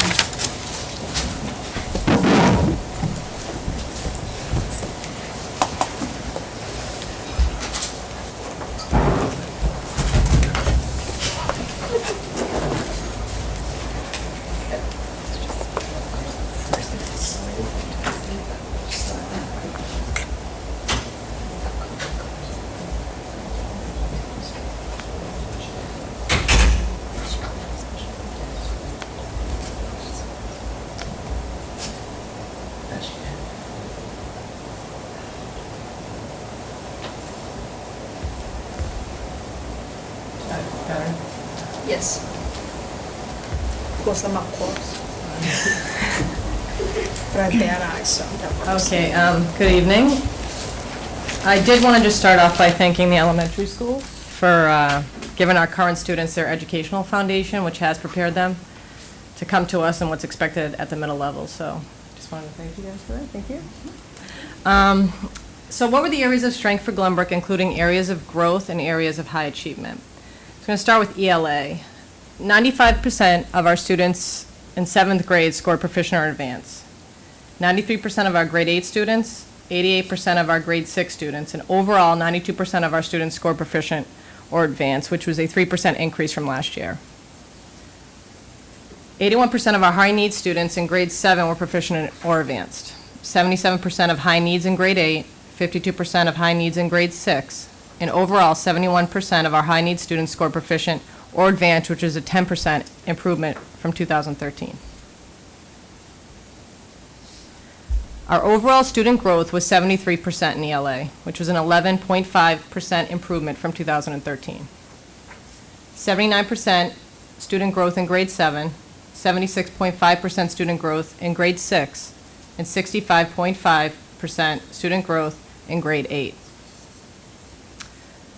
Our overall CPI in ELA was 97.4, 98.6 for grade 7, 97.7 for grade 8, and 96.1 for grade 6. Our overall CPI was 0.9% increase from 2013. On to our math. 85% of our 7th grade students scored proficient or advanced. 82% of our grade 6 students and 70% of our grade 8 students. Overall, 79% scored proficient or advanced, and this was a 4% increase from 2013. 78% of our student growth was our student growth in grade 7, 75% student growth in grade 6, and our overall student growth was 63.5, which was a 1.5% increase. You don't see our grade 8 because we'll get to that later. Our overall CPI was 91.3, 94.3 for grade 7, 93.4 for grade 6, and 86.9 for grade 8. In our science MCAS, our CPI was 85.3. 61% of our students were proficient or advanced, which was a 12% improvement from 2013. And our CPI for our high need students in science was 68.3. What do we do to achieve these good results, and what will we continue to do to ensure continued success in these areas? We will continue Math Lab for the struggling math students. We will utilize the Literacy Lab to continue to improve student growth. We'll use the Learning Labs, will be more focused on math instruction. Strong in-class support by our resource room teacher. Our 7th grade resource room teacher is certified in math, and that's a strong point, so when she's in the classes, it really is great support. In our ELA, critical thinking about text, they're going to continue to do that, whether in whole class or small group discussions. They're just engaging in a lot of dialogue. Differentiation, kids can be asked to write varying amounts, and rubrics can be different, but they all meet the same objective. Continue to target writing instruction around specific student needs, and continue to break down everything into concrete, manageable steps.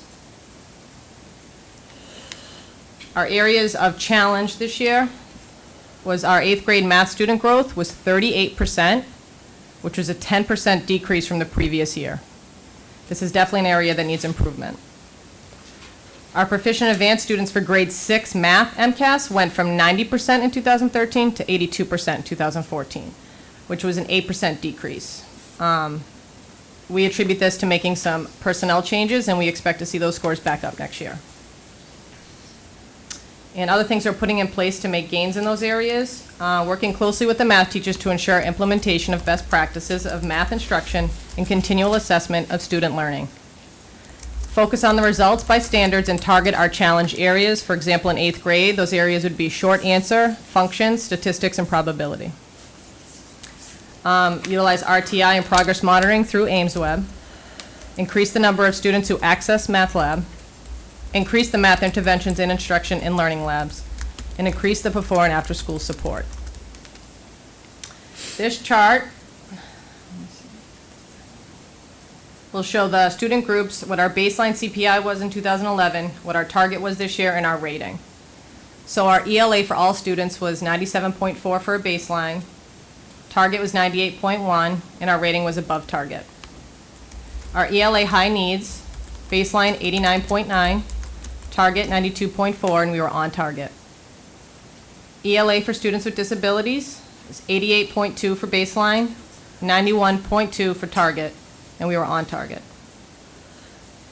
For the math for all students, 88.8 was the baseline, 91.6 for our target, and we were above target. Math high needs was 70.9 for the baseline, 78.2 for the target, and we are on target. Students with disabilities in math, 67.3 was our baseline, 75.5 was the target this year, and we were on target. Science, 87.2 was our baseline, 90.4 was our target, and we were on target. In science high needs, we have a 78.4 for our baseline, but we don't have data for that because of the amount of students that we have. And again, with the science with disabilities, we had no baseline and no data for that. And this is sort of a snapshot, I know it's kind of small, if I make it bigger it gets a little blurrier, of what our growth looked like. And as you can see, we were above target for our ELA growth, which was the top chart. And then our math growth, we were above target as well. No, that was short, but I think I've said everything. So, but Any that questions is for Nicole? Glenbrook Middle School. Thank you. See, when Nicole and I got up here, we realized that everybody was starting to look a little glassy-eyed, so we thought we would shorten our original presentations. So, ours were just slightly longer than the elementary ones, but because everyone was looking a little bit worn out, we thought Thank you. we'd put up Plan B. You guys buying this? What modifications So our reports are going to look, Nicole's report and my report are going to look really similar, except that when we get down to the chart down below, she just did a nicer job adding color to hers. Nice job, Nicole. So we are all, tonight, we're all speaking to the same basic 4 questions. First one, areas of strength. So again, just some bulleted items underneath areas of strength. Before I get into really our areas that we are proud of at Williams, we really focused a lot on our high needs kids last year, because our 2013 scores, our kids overall did really well. But our high needs kids, which was our kids on ed plans, we don't have any ELL kids, but also our free reduced lunch kids. That high needs group did not have a good year. So we really tried to put some things in place to grow those scores. So that was a focus area a year ago. And what's really encouraging is it appears that a lot of that work paid off, because a lot of the statistics around high needs were very positive this year. Starting with our students in 8th grade. Overall, all of our kids in 8th grade that fell into the high needs category, 80% were proficient or advanced. Very high number. And I put the other 2 grades underneath that just to kind of show a progression. It's really great that we do have these kids for 3 years, because it does take us 3 years to really get them where we feel they need to be before we pass them on to the high school. So our expectation is by the time that grade 6 cohort completes middle school and moves on to the high school, that we'll be up around that 80% for proficient or advanced as well with them. That's our goal. And the overall, I'm going to show you some charts down below around growth. The growth scores that Nicole just put up at Glenbrook were incredible, above target across the board, both ELA and math. And we had some pretty good growth scores as well at Williams. The 1, 2, 3, the 4th bullet down, our overall 6A ELA growth average was at 59%. So on the upper end of where we're trying to see growth in that state sort of generated 40 to 60%. And our math scores our math growth scores were exceptional this past year. We were at 69% for our overall growth. That includes all students, high needs, and regular ed kids. There are a few charts below that I'm going to show you momentarily, but I want to get through some of this other info first. Why the positive results? I think, as the elementary folks mentioned, we have great classroom teachers. That's really what's behind most of this data, is that most any classroom that I walk into on any given day at Williams has great teaching going on. So when you start there, it gives you a much better chance to be successful with some of these scores. And these are not teachers that are necessarily, as Marie said earlier, teaching just so that kids can do well on MCAS. They're really giving they're teaching the whole kid, and then as a result of that, our kids are doing well on MCAS. It's not the other way around. So we really do I think across all the buildings, start with really strong, consistent classroom teachers. And so that's a big part of what you're seeing for results. We do have, last year we had a learning lab in math, and you can see what our math growth scores were, so you can see that that's been a pretty successful program. And basically that gives students a second bump of math. They get their full 45-minute math class every day, but they will get a second bump of math as well. And those kids, the Tier 2 interventions have been very successful.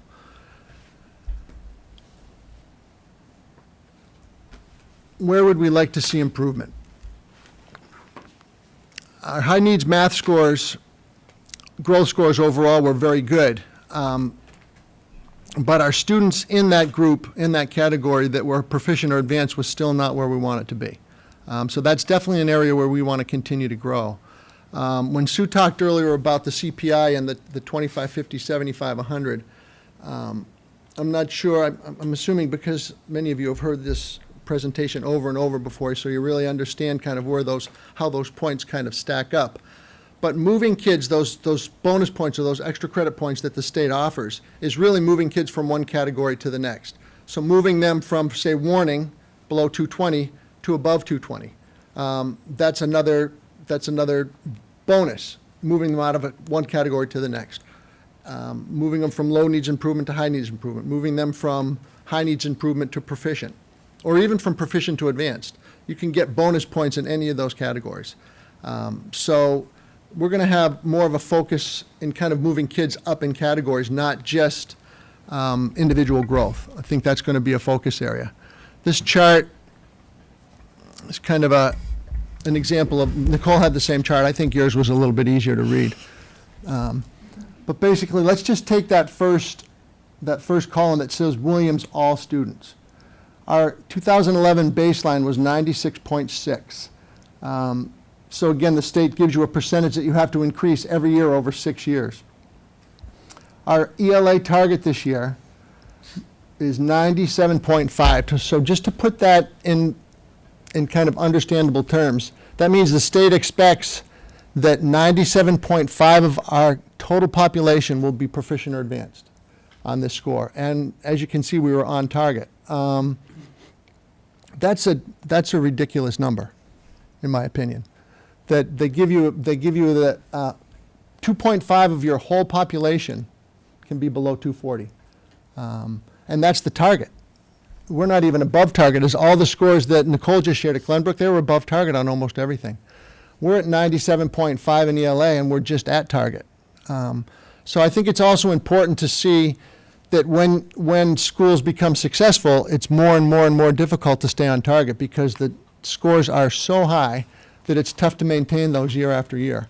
In math for all students, again, we had 89.7% of our kids proficient or advanced, and 88% of our kids in science and technology. Again, those are only 8th graders. We don't test science in all 3 grades. We just test that in 8th grade. And down the next category, our high needs kids, both ELA and math. Again, I'm really happy with 90% of our high needs kids proficient or advanced. But again, because our bar is so high, we're kind of treading water there. That's kind of what that no change term refers to. That's kind of how I read it. We're kind of treading water. We haven't even met what the state would set for our 6-year target. So again, because the bar at some of these schools is set so high to begin with for a baseline, it's becoming more and more difficult for us to meet those, especially in ELA. We should be meeting it at least, I believe at Williams, we should be meeting that every year in math because our scores aren't where we want them to be yet. But we had a good year this year. And then students with disabilities on the bottom, baseline 86. We are on target in math, again, 89.5%. And there is no data in science because science, we just test in 8th grade. So what are we putting in place to address where I think we still need to grow? We added at both middle schools this year, we added a new literacy position to kind of balance our math lab. We really have seen great results at the math. With math lab in place, that tier 2 intervention has been really successful for us in both buildings.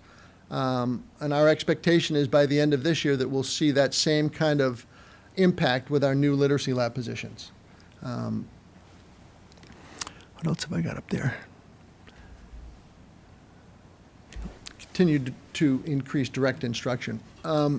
Again, that is really targeted instruction. This, as some of the elementary principals mentioned earlier, sometimes kids were getting interventions in place of classroom instruction. All of our lit lab and math lab time is in addition to, so it is truly a tier 2 intervention. Kids will get a full tier 1 of instruction and then the labs are tier 2. And another thing that's really been a huge bonus for us this year is the addition of our classroom reading libraries. Both middle schools at all 3 grades and all of our ELA classrooms added classroom libraries this past spring. Late spring, we really opened all the texts this summer and really rolled them out, the first week of school. I'm going to talk about that more in just a moment. There's a couple of, these are the same charts that Nicole shared earlier. I'm going to just blow this up a little bit.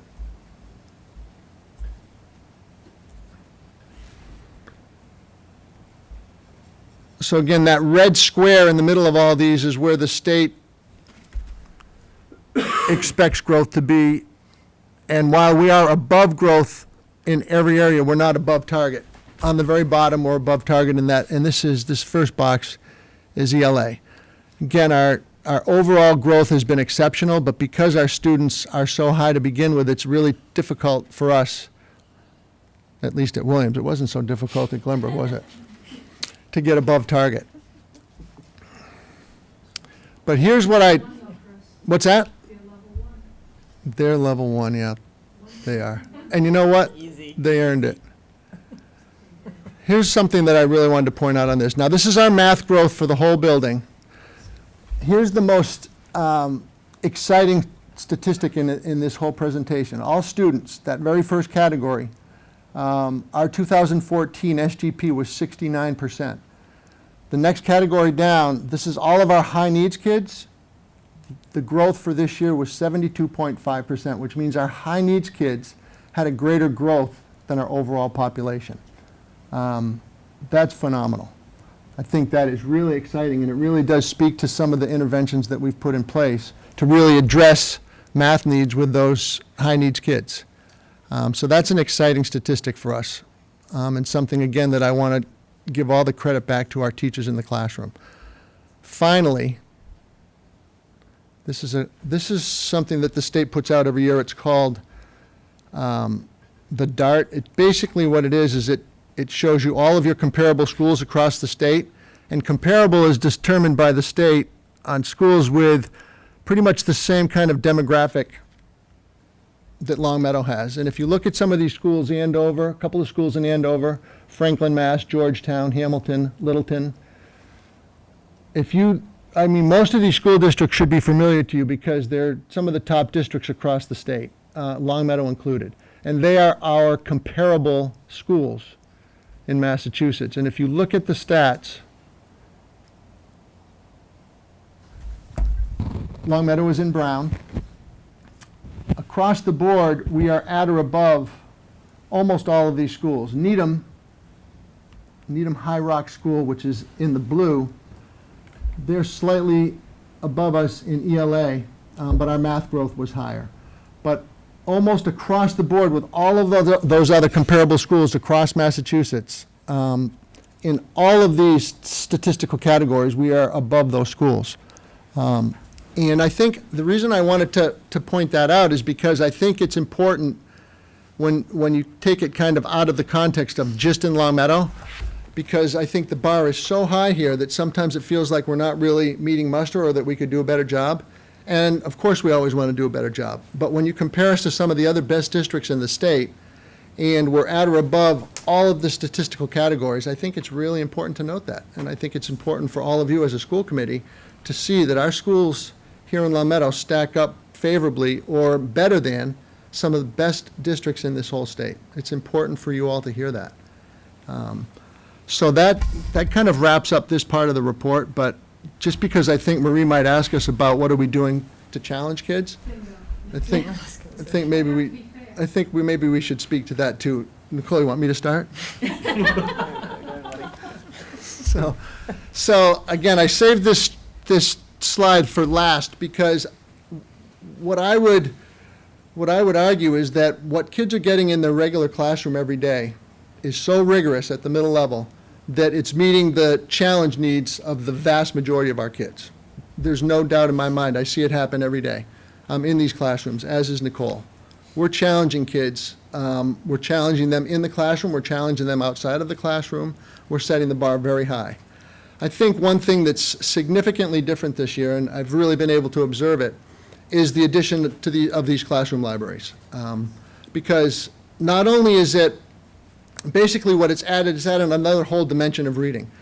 Obviously, in all of our ELA classrooms, kids have always had required readings, required novels that the whole class has had to read. This year, for the first time, we've added to that. We haven't taken away the novels, but we've added to it in choice reading. And we've added, kind of right off the model that the elementaries are doing, because it's been successful for them, is the reader's notebooks. And actually, I have one here. These reader's notebooks, we purchased these reader's notebooks at the middle school level for every ELA classroom. So all 400 of our kids and all 300 of Nicole's kids have one of these. They got this on the first day of school. And if you see the tabs across the top, reading list, genre study, milestones, writing about reading. Again, any data that you dig into, really good readers make really good writers, as long as the instruction is really explicit. And what we're seeing, and I will offer for anybody in the room to come by for a visit someday. Just call me in advance so we can set it up, and I'll take you into some ELA classrooms. And you'll see if an ELA teacher has 83 kids, there's 83 of these broken down by classroom, and they're just in alphabetical order. And you can go and pull any one out, and you can see the work that they're doing in these books that is so intentional and so explicit, and it's at their level, because it's their choice books that they're reading and then writing about. You can observe teachers conferencing one-on-one with kids as the classroom is being fully implemented with other work. So kids, not only are they reading their regular novels that they've been reading for years, they are now including choice reading, and they're writing about their reading. And the instruction is so intentional and so explicit that I would argue that is as good a job as we can do with challenge that we could do in any kind of pull-out block. I want my regular ed teachers challenging kids. If there's no other way to do it, sure, I'd like to put kids also in an RTI block or a WIN block, as the elementaries are doing. But why not, when we can, get that challenge right in the classroom, where those teachers know those kids so well. That's where I would really like to see the challenge happen, and it is happening. And I invite you to come and see it, because I think if you were to spend a little time in either of our middle schools, you would see that the vast, vast majority of our kids are not just having their needs met, but are being challenged, and the curriculum is really rigorous on a day-to-day basis. So that's how I would speak to the whole challenge piece. So what happens when a child doesn't get challenged? I understand most of our kids are challenged and the curriculum's great. Well, and we mentioned that we do have these brand-new literacy positions this year. Of course, we started out because really what was the driving force to initiate them was to really bring our lit scores up. We've already started conversations with those literacy folks about adding challenge to their labs. And again, we want to make sure that we do it in such a way that we're not pulling our high achievers out of something, because, for instance, we have, our orchestra kids and our band kids, all of our performing music kids, they're in that class every other day. We want to make sure that we're building into their schedule challenge that doesn't then take away another very important part of their curriculum. And we feel all the performing music, their world language, the things that keep increasing as they go up through the levels are also very important in their kind of school life. As the elementary principals mentioned, it's important to look at the whole child and not just kind of what they're doing on MCAS. And I think we're doing overall a pretty good job of that. 100%? No, we're not there yet. But that is our goal.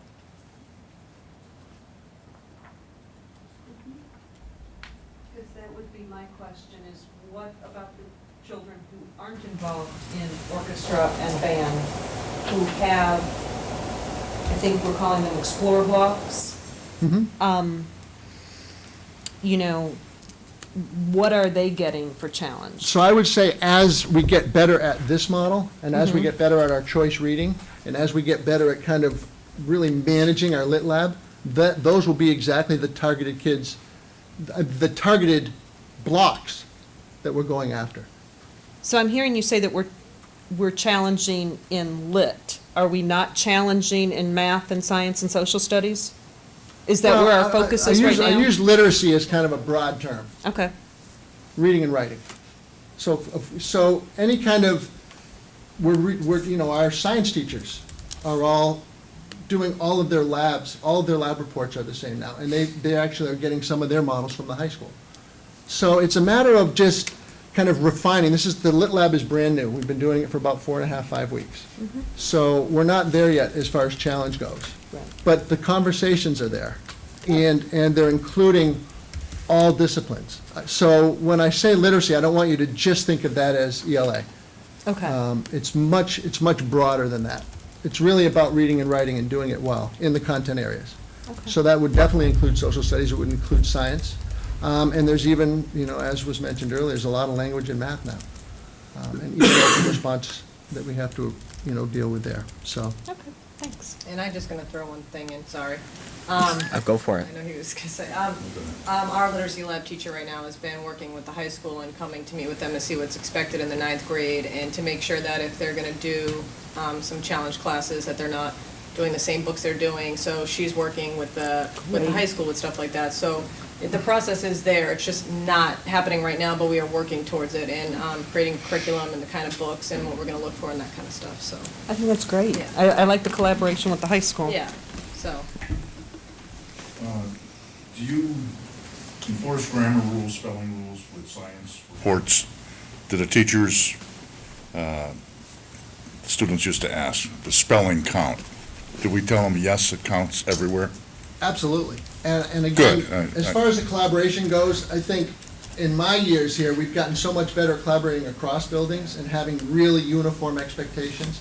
And even the 2 new lit positions, we have built-in collaboration time across the buildings in addition to vertical. Nice. So we're really, really trying to stay consistent with exactly what we're doing, what we're offering, how we're doing it. Because especially with new positions, that's going to be really important. That we don't want to kind of go off in 2 different directions. And yes, I should have Colleen Santinello come in here and answer that question for you. No, well, I think you answered it, and I just want to get you to say it explicitly. I like what you're saying about literacy, reading and writing go together. They reinforce. And if you can get people to think English is important outside of English class, it's important in every part of what you're doing, then we will have succeeded. And that's the way we can look at these new literacy positions, as they're kind of across all disciplines. Yeah. That because kids are going to benefit in every area of Exactly. their academics with I this agree. additional support. I agree. Thank you. Thank you very much. Thank you. Tom Landers, come on down. You send the rest of them home, yeah? They want to stay? Sure. For what? To hear Tom, because it's a district, it's a system. Okay. We're all in this My together. family, everybody. Call me after Tom. Tom, what is this gonna be, like 5 minutes? That's your Christmas pictures get up here. This is going to be What, you figured you'd cut yours after you've seen everybody else's? They were very in-depth and impressive and thorough. I will try to be succinct. Do you have a PowerPoint? That's what happens when you get to the high school. All that technology we bought them. Ugh, my PowerPoint's been failing, so. Good evening. I have 5 slides, and it's going to be pretty direct. And we're pleased to report that Long Meadow High School students have done very successful, been again on the MCAS. Actually, can you go to the other slide, the other MCAS slide? Right there, please. Okay. Can you blow that one up? Okay. That's a little blurry from here. There we go. Thank you. Thank you. Just tell me where you want Down me a to little start. Top left corner? Down a little bit, so, yep, perfect, and we can move over. So, Long Meadow High School students performed well, impressively again, as they do in every year. Again, I would say, I know it's been said tonight, but it is truly a K-12 effort. I think that the results, even though there are ups and downs at different grade levels, and you can see that throughout state results, I think that you see when students get to the high school that it's a result of a strong curriculum, it's a result of students coming prepared to learn, and I think it's a result of good, effective, purposeful teaching at all levels. Quickly, in terms of ELA, math, and science, the 3 MCAS exams that high school students have to pass in order to graduate. When you compare the last 4 years, 2011 through 2014, you see steady, impressive scores. Sometimes some might be slightly up or slightly down from year to year. There are some cycles involved, but again, you're looking at over 90% of proficient or advanced in all subjects. 98% advanced or proficient in English, 90% advanced or proficient in math, and 93% advanced or proficient in science. The science that we give at Long Meadow High School is biology. That's the 9th grade curriculum. You have to pass a 10th grade English and a 10th grade math exam, and you have to pass 1 science exam. And again, our curriculum is biology in 9th grade, and we have very impressive scores. And for the first time in my 10 years at Long Meadow High School, even though every year has been impressive, it's the first time that every single student who took the exam at Long Meadow High School passed. Again, year after year, there are impressive scores, but we usually have 1 or 2 or as many as 3 or 4 students collectively who may have fallen into the warning or failing. And this year, even though you'll see on the DESE website, and if you look at the Boston Globe, and you'll see 1% failure, those are our students, but those are out-of-district students. And we own those students, and it's our responsibility to keep open lines of communication with those schools that have our students that are out of district. But it's also important to acknowledge that every single student who sat for the exam passed the exam, and impressively. I included, if you just follow it across, if you look at 2014 in ELA, you look at 55% in advanced, 43% proficient, 1% needs improvement, and also 1% failure. And again, those are out-of-district students. Math, a 99.8 CPI in English for 2014.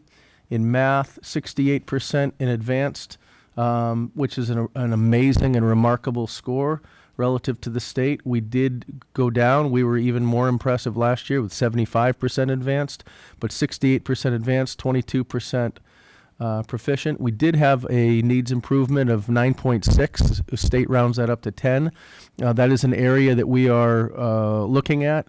We attribute that to a few things. We did not have an algebra foundation course during the 9th grade for these students. And when you dig down into this data, some of those students, an overrepresentative percentage of those students are high needs. So we have a Foundations of Algebra course now. We had it actually last year, but we didn't have it during these students' 9th grade, and these students took the test in the 10th grade. When you look at, but again, you're looking at a CPI of 96.9. When you look at science, advanced 47, up from 33% the year before, so a significant jump. And again, when you look at advanced combined with proficient, you're looking at 93% at those levels in science. Again, the science are our 9th grade graders, and our ELA and our math students were 10th graders. I also included in there, I know it's a little blurry for you to see, but I included Amherst and I included Hamden-Wilbraham, just to show you some comparisons, and I included their scores for both 2014 and 2013. And we are outpacing them or commensurate with them in all categories. So can you go to, please, the yellow slide and scroll down to the text? Perfect. Thank you. Some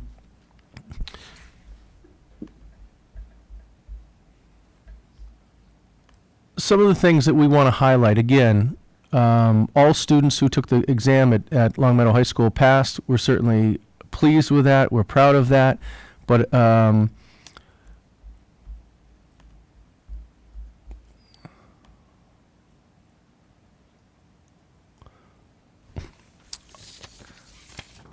we also want to touch on a few other things. Even though all students passed, we have some new students. We had about 11 students who are new to the district who are either in 11th or 12th grade. So we are working with those students so they can be successful. We're giving them targeted tutoring so they can take the November exams, the ELA and the math makeup exams, and we'll also do the same with them for biology. These students were all either out-of-state students or coming from private schools in the state of Massachusetts.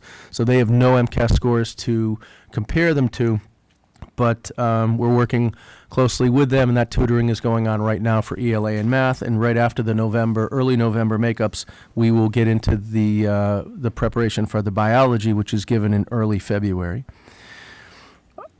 I also want to share that we have an increase in our life skills program this year. We went from, last year was our first year with a life skills program for students with high needs, and we went from 9 to 11 students, but a major success, and I have to give credit to Kate Mard, our life skills teacher, is that we had 3 students who did the MCAS alt, and all of them achieved complete. And that is the highest rating that you can achieve on an MCAS alt. Very hard to do. Impressive to the point where Kate Mard has now been asked to be a presenter for DESE for other teachers who are putting together MCAS alt portfolios. That the way that's as high as those students could have achieved, like I said, and that certainly it's something that does not hurt our CPI. The way that MCAS alts play is they can, you can't try to minimize the damage that it does to your CPI. As hard as those students work, as hard as Kate Mard works, we still are generally not rewarded for MCAS alts. But Kate Mard, like I said, did as reached the highest level that she could, so we received the highest available score on our CPI according to the rules of DESE. So I want to give credit to that. I would simply also add that there's a consistent look at data at the high school level in both English and math and science to look at how students did, to delve into the data, to look at individual item analysis and look for patterns and trends. And it's an ongoing exercise. The math department meeting that took place about a week and a half ago, they delved into the MCAS scores. This next meeting, they're going to delve into potential PARCC tests or potential PARCC questions that all of our Algebra 1 and geometry students have taken part in. So that's an ongoing effort to look at data, patterns, areas of strength and weakness, etc. And as we have historically done, teachers in these departments will educate the students on the structure of MCAS. We certainly don't want to teach to the test. We want to teach beyond the test. But part of that is to engage in practice questions throughout the year so students are prepared and know exactly what they are going to see when they approach the test. And again, department chairs and teachers are also not only talking and communicating with the middle schools to make sure the transition for students is successful, but also beginning the transition and preparedness for the possibility of the changeover to Park if the state goes in that direction. I guess I would say, and I can answer any questions we have about MCAS, but I wanted to say that we think at LHS that although MCAS is extremely important, it is not the most impressive things that happen at Long Meadow High School. The goal in 1993 with the Ed Reform Act was to set an appropriate bar, a challenging bar for students, and to have them meet that and then have them go beyond that. And we think that happens. And that can be captured in many, many ways. Our art students, our music students, our AP classes, our honors classes. But two areas that I wanted to simply show tonight is our SAT scores for 2014 and our AP. So can you just show the SAT, please? This is a little clearer. If you could scroll down a little bit so we can see the top of that. Thank you, Joe. Just scroll down a little bit. We want to see the top of it. Thank you. So this is the SAT report, and it shows 2011 through 2014, and you see the critical reading scores, you see the math scores and the writing scores, and then the combined. Long Meadow High School students continue to be very impressive, and this is an all-time high at 1707 for a combined. It's impressive by any measure. I show the state averages for the state of Massachusetts, one of the highest, the highest achieving state in the country in many categories, including SATs, and you can see how Long Meadow High School outpaces the state of Massachusetts, that outpaces the rest of the country. And then down the bottom, if you could scroll down, Joe, it just shows the steady increase of multiple years, and the 2014 is at the bottom, showing from 2017 to 2014. So I wanted to also report on that, not just stop at MCAS scores. And the last slide that I wanted to show, if you could show, please, the AP advanced placement results for Long Meadow High School for last year. You see a few things. You see that we are steadily increasing in terms of numbers of exams offered and given to students, numbers of students who are participating. We gave 449 exams last year, 201 overall AP students. Obviously, some students take more than one exam, and 84% of those students scored a 3 or higher. And the state of Massachusetts, also a leader in AP scores. It was 68.4 for Massachusetts that scored 3 or higher. So Long Meadow High School students continue to do good and impressive things. Long Meadow High School teachers continue to do good and impressive things. And that's our goal, to keep going in that direction, working with the middle schools and being sort of the culminating result of K through 12 education. Now, my question for you. Sure. Just to be equitable. When we've been talking a lot about challenge and online learning, can you talk a little bit about what's happening with challenge and online learning? Sure. In terms of challenge, I would say the challenge takes place every day in the classrooms of LHS. And the way that the high school is structured allows for students to challenge themselves appropriately. We meet students where they are, and we bring them all along. So students there are different levels, and that's an important process that the students and their parents and their guidance counselors and their teachers converse about. But certainly we have numerous honors and AP courses that are absolutely challenging to students. So I would say that first and foremost. In terms of online learning, we're excited that just within the last 24 hours, I was able to email out formally to parents and students the opportunity that we're going to pursue with online learning for Mandarin. We have 3 world languages at Long Meadow High School that we're very proud of, Spanish, French, and Latin. They're rigorous programs. They're impressive programs. They allow for in-depth study and learning, and they allow for a lot of support and personal contact with teachers. Those are great programs. We're proud of them. We want to maintain those and continue to support and grow those. But we also we've been looking for the last year and a half, almost 2 years, at opportunities to bring other languages, specifically Mandarin. With a population of China being what it is, approximately a quarter of the world's population, with a growing emergence of their economic power, there's a utilitarian need. It is timely. It makes sense. And there's an interest. Although it's a small interest at the high school, we want to create more opportunities. Less mandates and more opportunities. That's what we try to do at the high school. And online learning of Chinese offers that opportunity. The particular of this program that we're excited about is that it's in conjunction with Middlebury College. And all online courses are not created equal. I have to give credit to Kathleen E. Paul, our World Language Department Chair, who did a lot of the legwork and research. And it's a pilot, and we're going to watch it this year, but we decided if we're going to go with a pilot and we're going to look at partnering with an institution that has as great a reputation as Middlebury. So that email went out yesterday. We've been chatting with several students who we know are interested, and just today I've answered a half a dozen emails from parents who are saying they're interested, or they'd like a little bit more information. I would anticipate that I'm going to be spoken with by numerous parents Thursday at our parent conferences, and we're excited to go down this road and see how this can help benefit our students and create more opportunities for them. Excellent. That's why we need to And I thought that went to you as well. So absolutely. Fifth time, got it. We gotta take care of You've only given us an hour. No, we asked about it 3 weeks ago. This is all fantastic. I agree.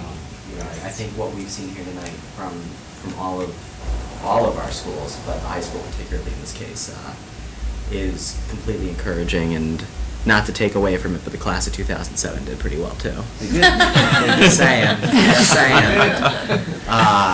But this is really encouraging, and I think that all of our teachers have a lot to be proud of, and I think it's gratifying across the board to know that our principals know what they need to do, and have expressed it pretty well tonight, that they know where they need to go with this, and I'm looking forward to seeing the fruits of our labor across the board kind of take shape. So. I was happy to see the other scores that you gave as well. I think it is a big picture, not just MCAS. So it's nice to hear the extras. And I think you bring a nice perspective to looking at, and I know the other night you had made a comment that education is a marathon. It's not a sprint, and I think a lot of times we get bogged down looking at, one grade level, one subject area, and it's just human nature that we look at what's wrong, we don't celebrate what's right. And I'd like to thank all of you for, sharing those celebrations with us, because I think we do succeed and we do a great job, and our kids are college and career ready. And just because, one score may not be where we want to see it at the moment, it doesn't mean, like Marie had said starting out, that we're resting on our laurels. But at the end of the day, we're in awesome shape. It's an impressive district, and a lot of impressive things are happening. We also want to thank the school committee. We've come to you over the past several years to ask for support, because when we see an area where our kids need help, you've been very supportive in coming forward with defending a budget that has done that. You've done a great job of realigning and making sure that needs are met. And I think for the administrative team, I speak on their behalf when I say thank you for doing that. No problem. Do the administrators want to go home? I was going to say, you guys have had a long day. Well, I don't know if they've ever been here for a full meeting, though. Maybe tonight's the night. Yeah, it'll be done quickly. Thank you very much. Thanks for coming.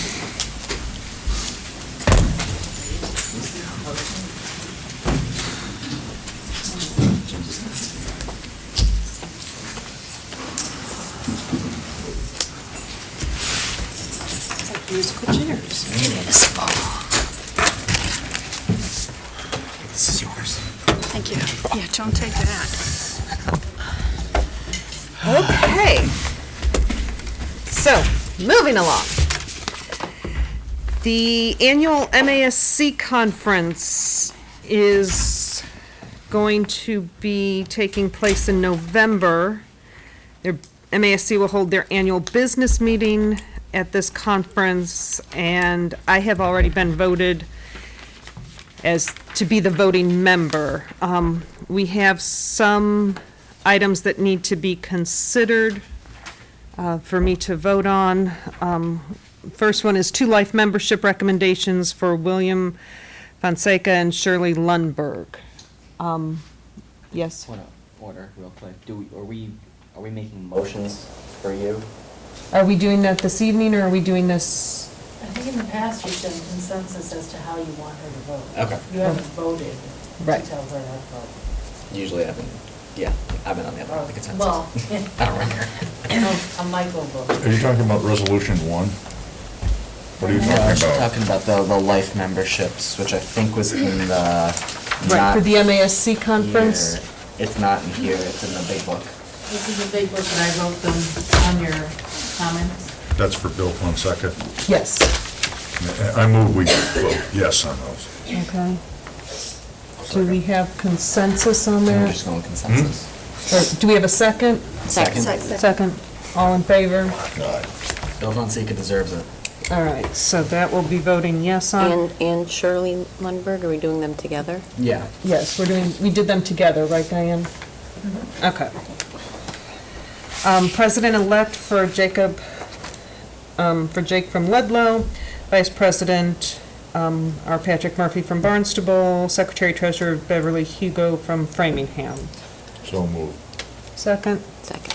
And if I can just add a quick comment. You may. Jake's a good friend of mine, and I can tell you that nobody works harder for our district, not our school district, but our MASC district, than Jake Olivera. So this is very, very well deserved for him. In the western part of the state. And Very which, important. by the way, is our entire district. I've worked with him as well, I agree.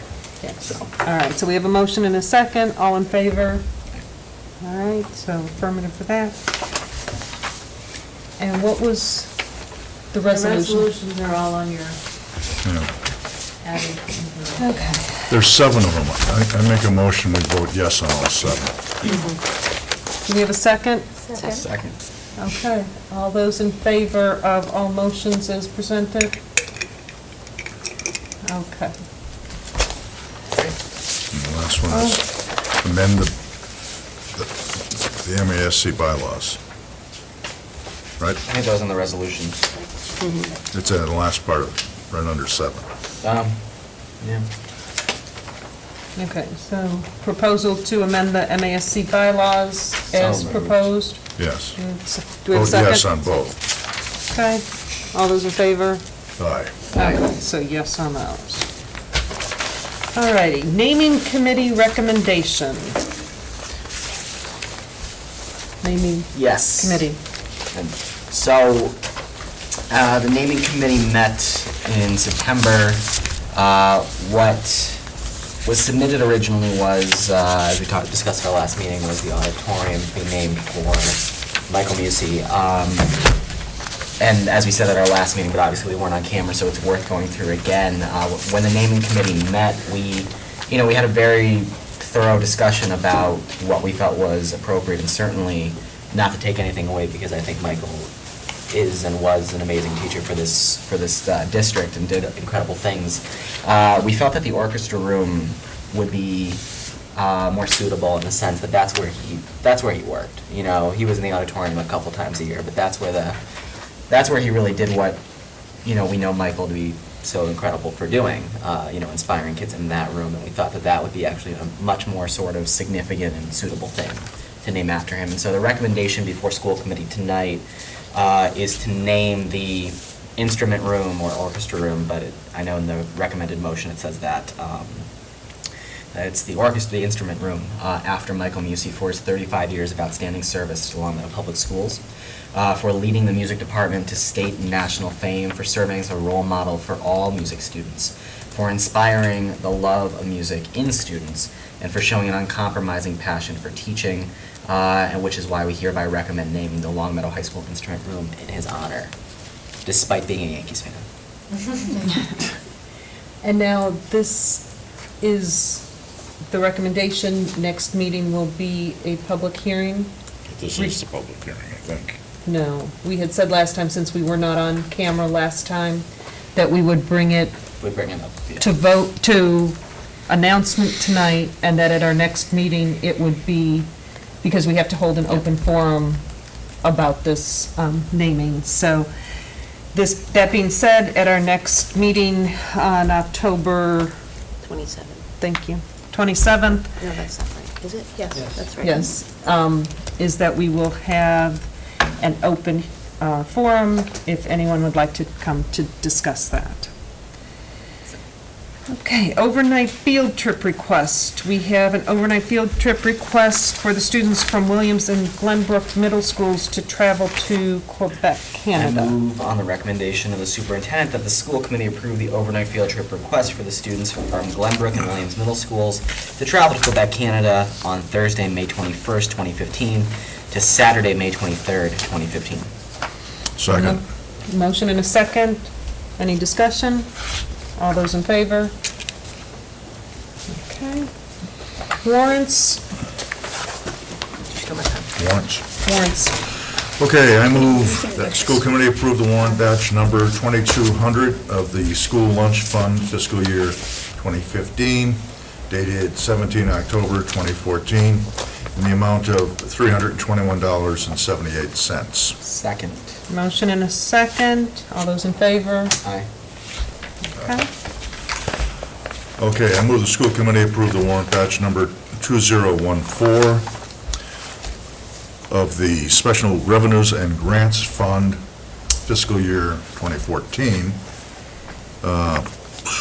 dated 17 October 2014, in the amount of $18,336.14. Second.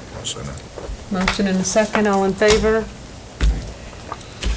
Okay, I move the school committee approve the warrant batch number 2015 of the General Operating Fund fiscal year 2015, dated 17 October 2014, in the amount of $616,809.18. Second. Motion and a second. All in favor? Oh, my God. You ready for this? Yeah, I'm not lifting that. We're all in favor, right? Okay. Wow. All righty. You know what? I'm thinking we're taking the top sheet off this one. Oh, that's a thought. Come on now. That's creative thinking. He is a I'm a graduate of graduate of Long one of Meadow the High. public schools. Class of 2007. Exactly. Class of 07. I'd like to thank Janet publicly for going through this. My pleasure. Anything to help out. Okay, so consent agenda? I move on the recommendation of the superintendent that the school committee approve the consent agenda for the October 2014, or October 14th, 2014 school committee meeting as presented. Second. Motion and a second. All in favor? Aye. I'm sorry, what? The 14th. I corrected myself. All righty. Approval of minutes. I would suggest that for executive session minutes, we approve but not release. I move that the school committee approve the executive session minutes to the June 9th, 2014 school committee meeting as presented. Second. Motion and a second. All in favor? Any opposed? I wasn't looking, I'm sorry. Go ahead. I move that the school committee, it's on the second page, approve the minutes to the July 21st, 2014 school committee meeting as presented. Second. Motion and a second. All those in favor? Joseph? Would you mind, if you get a chance, capitalize the J? As amended? Thank you. Where did go? What J? Thank you, Joseph. Sorry. That's okay. I move that the school committee approve the minutes to the August 25th, 2014 school committee meeting as presented. Second. Motion and a second. All in favor? Yes, if you're not there, you abstain. You can You vote have on a it. choice. You can either vote or abstain. So, you'll vote to approve? Okay. And I move, so what was the vote? Did you abstain? No, Okay. 7-0. Okay. And I move that the school committee approve the minutes to the September 8th, 2014 meeting as presented. Second. Motion and a second, all in favor? I'm abstaining. Any opposed? Any abstaining? One. Kim, did you have something? Oh, okay. And we do not have an executive session planned, so I would entertain a motion to adjourn. So moved. Second. All those in favor? Aye. All right, thank you very much. Have a good evening. We're back on October 27th. And as promised, it's done before 10. Good work.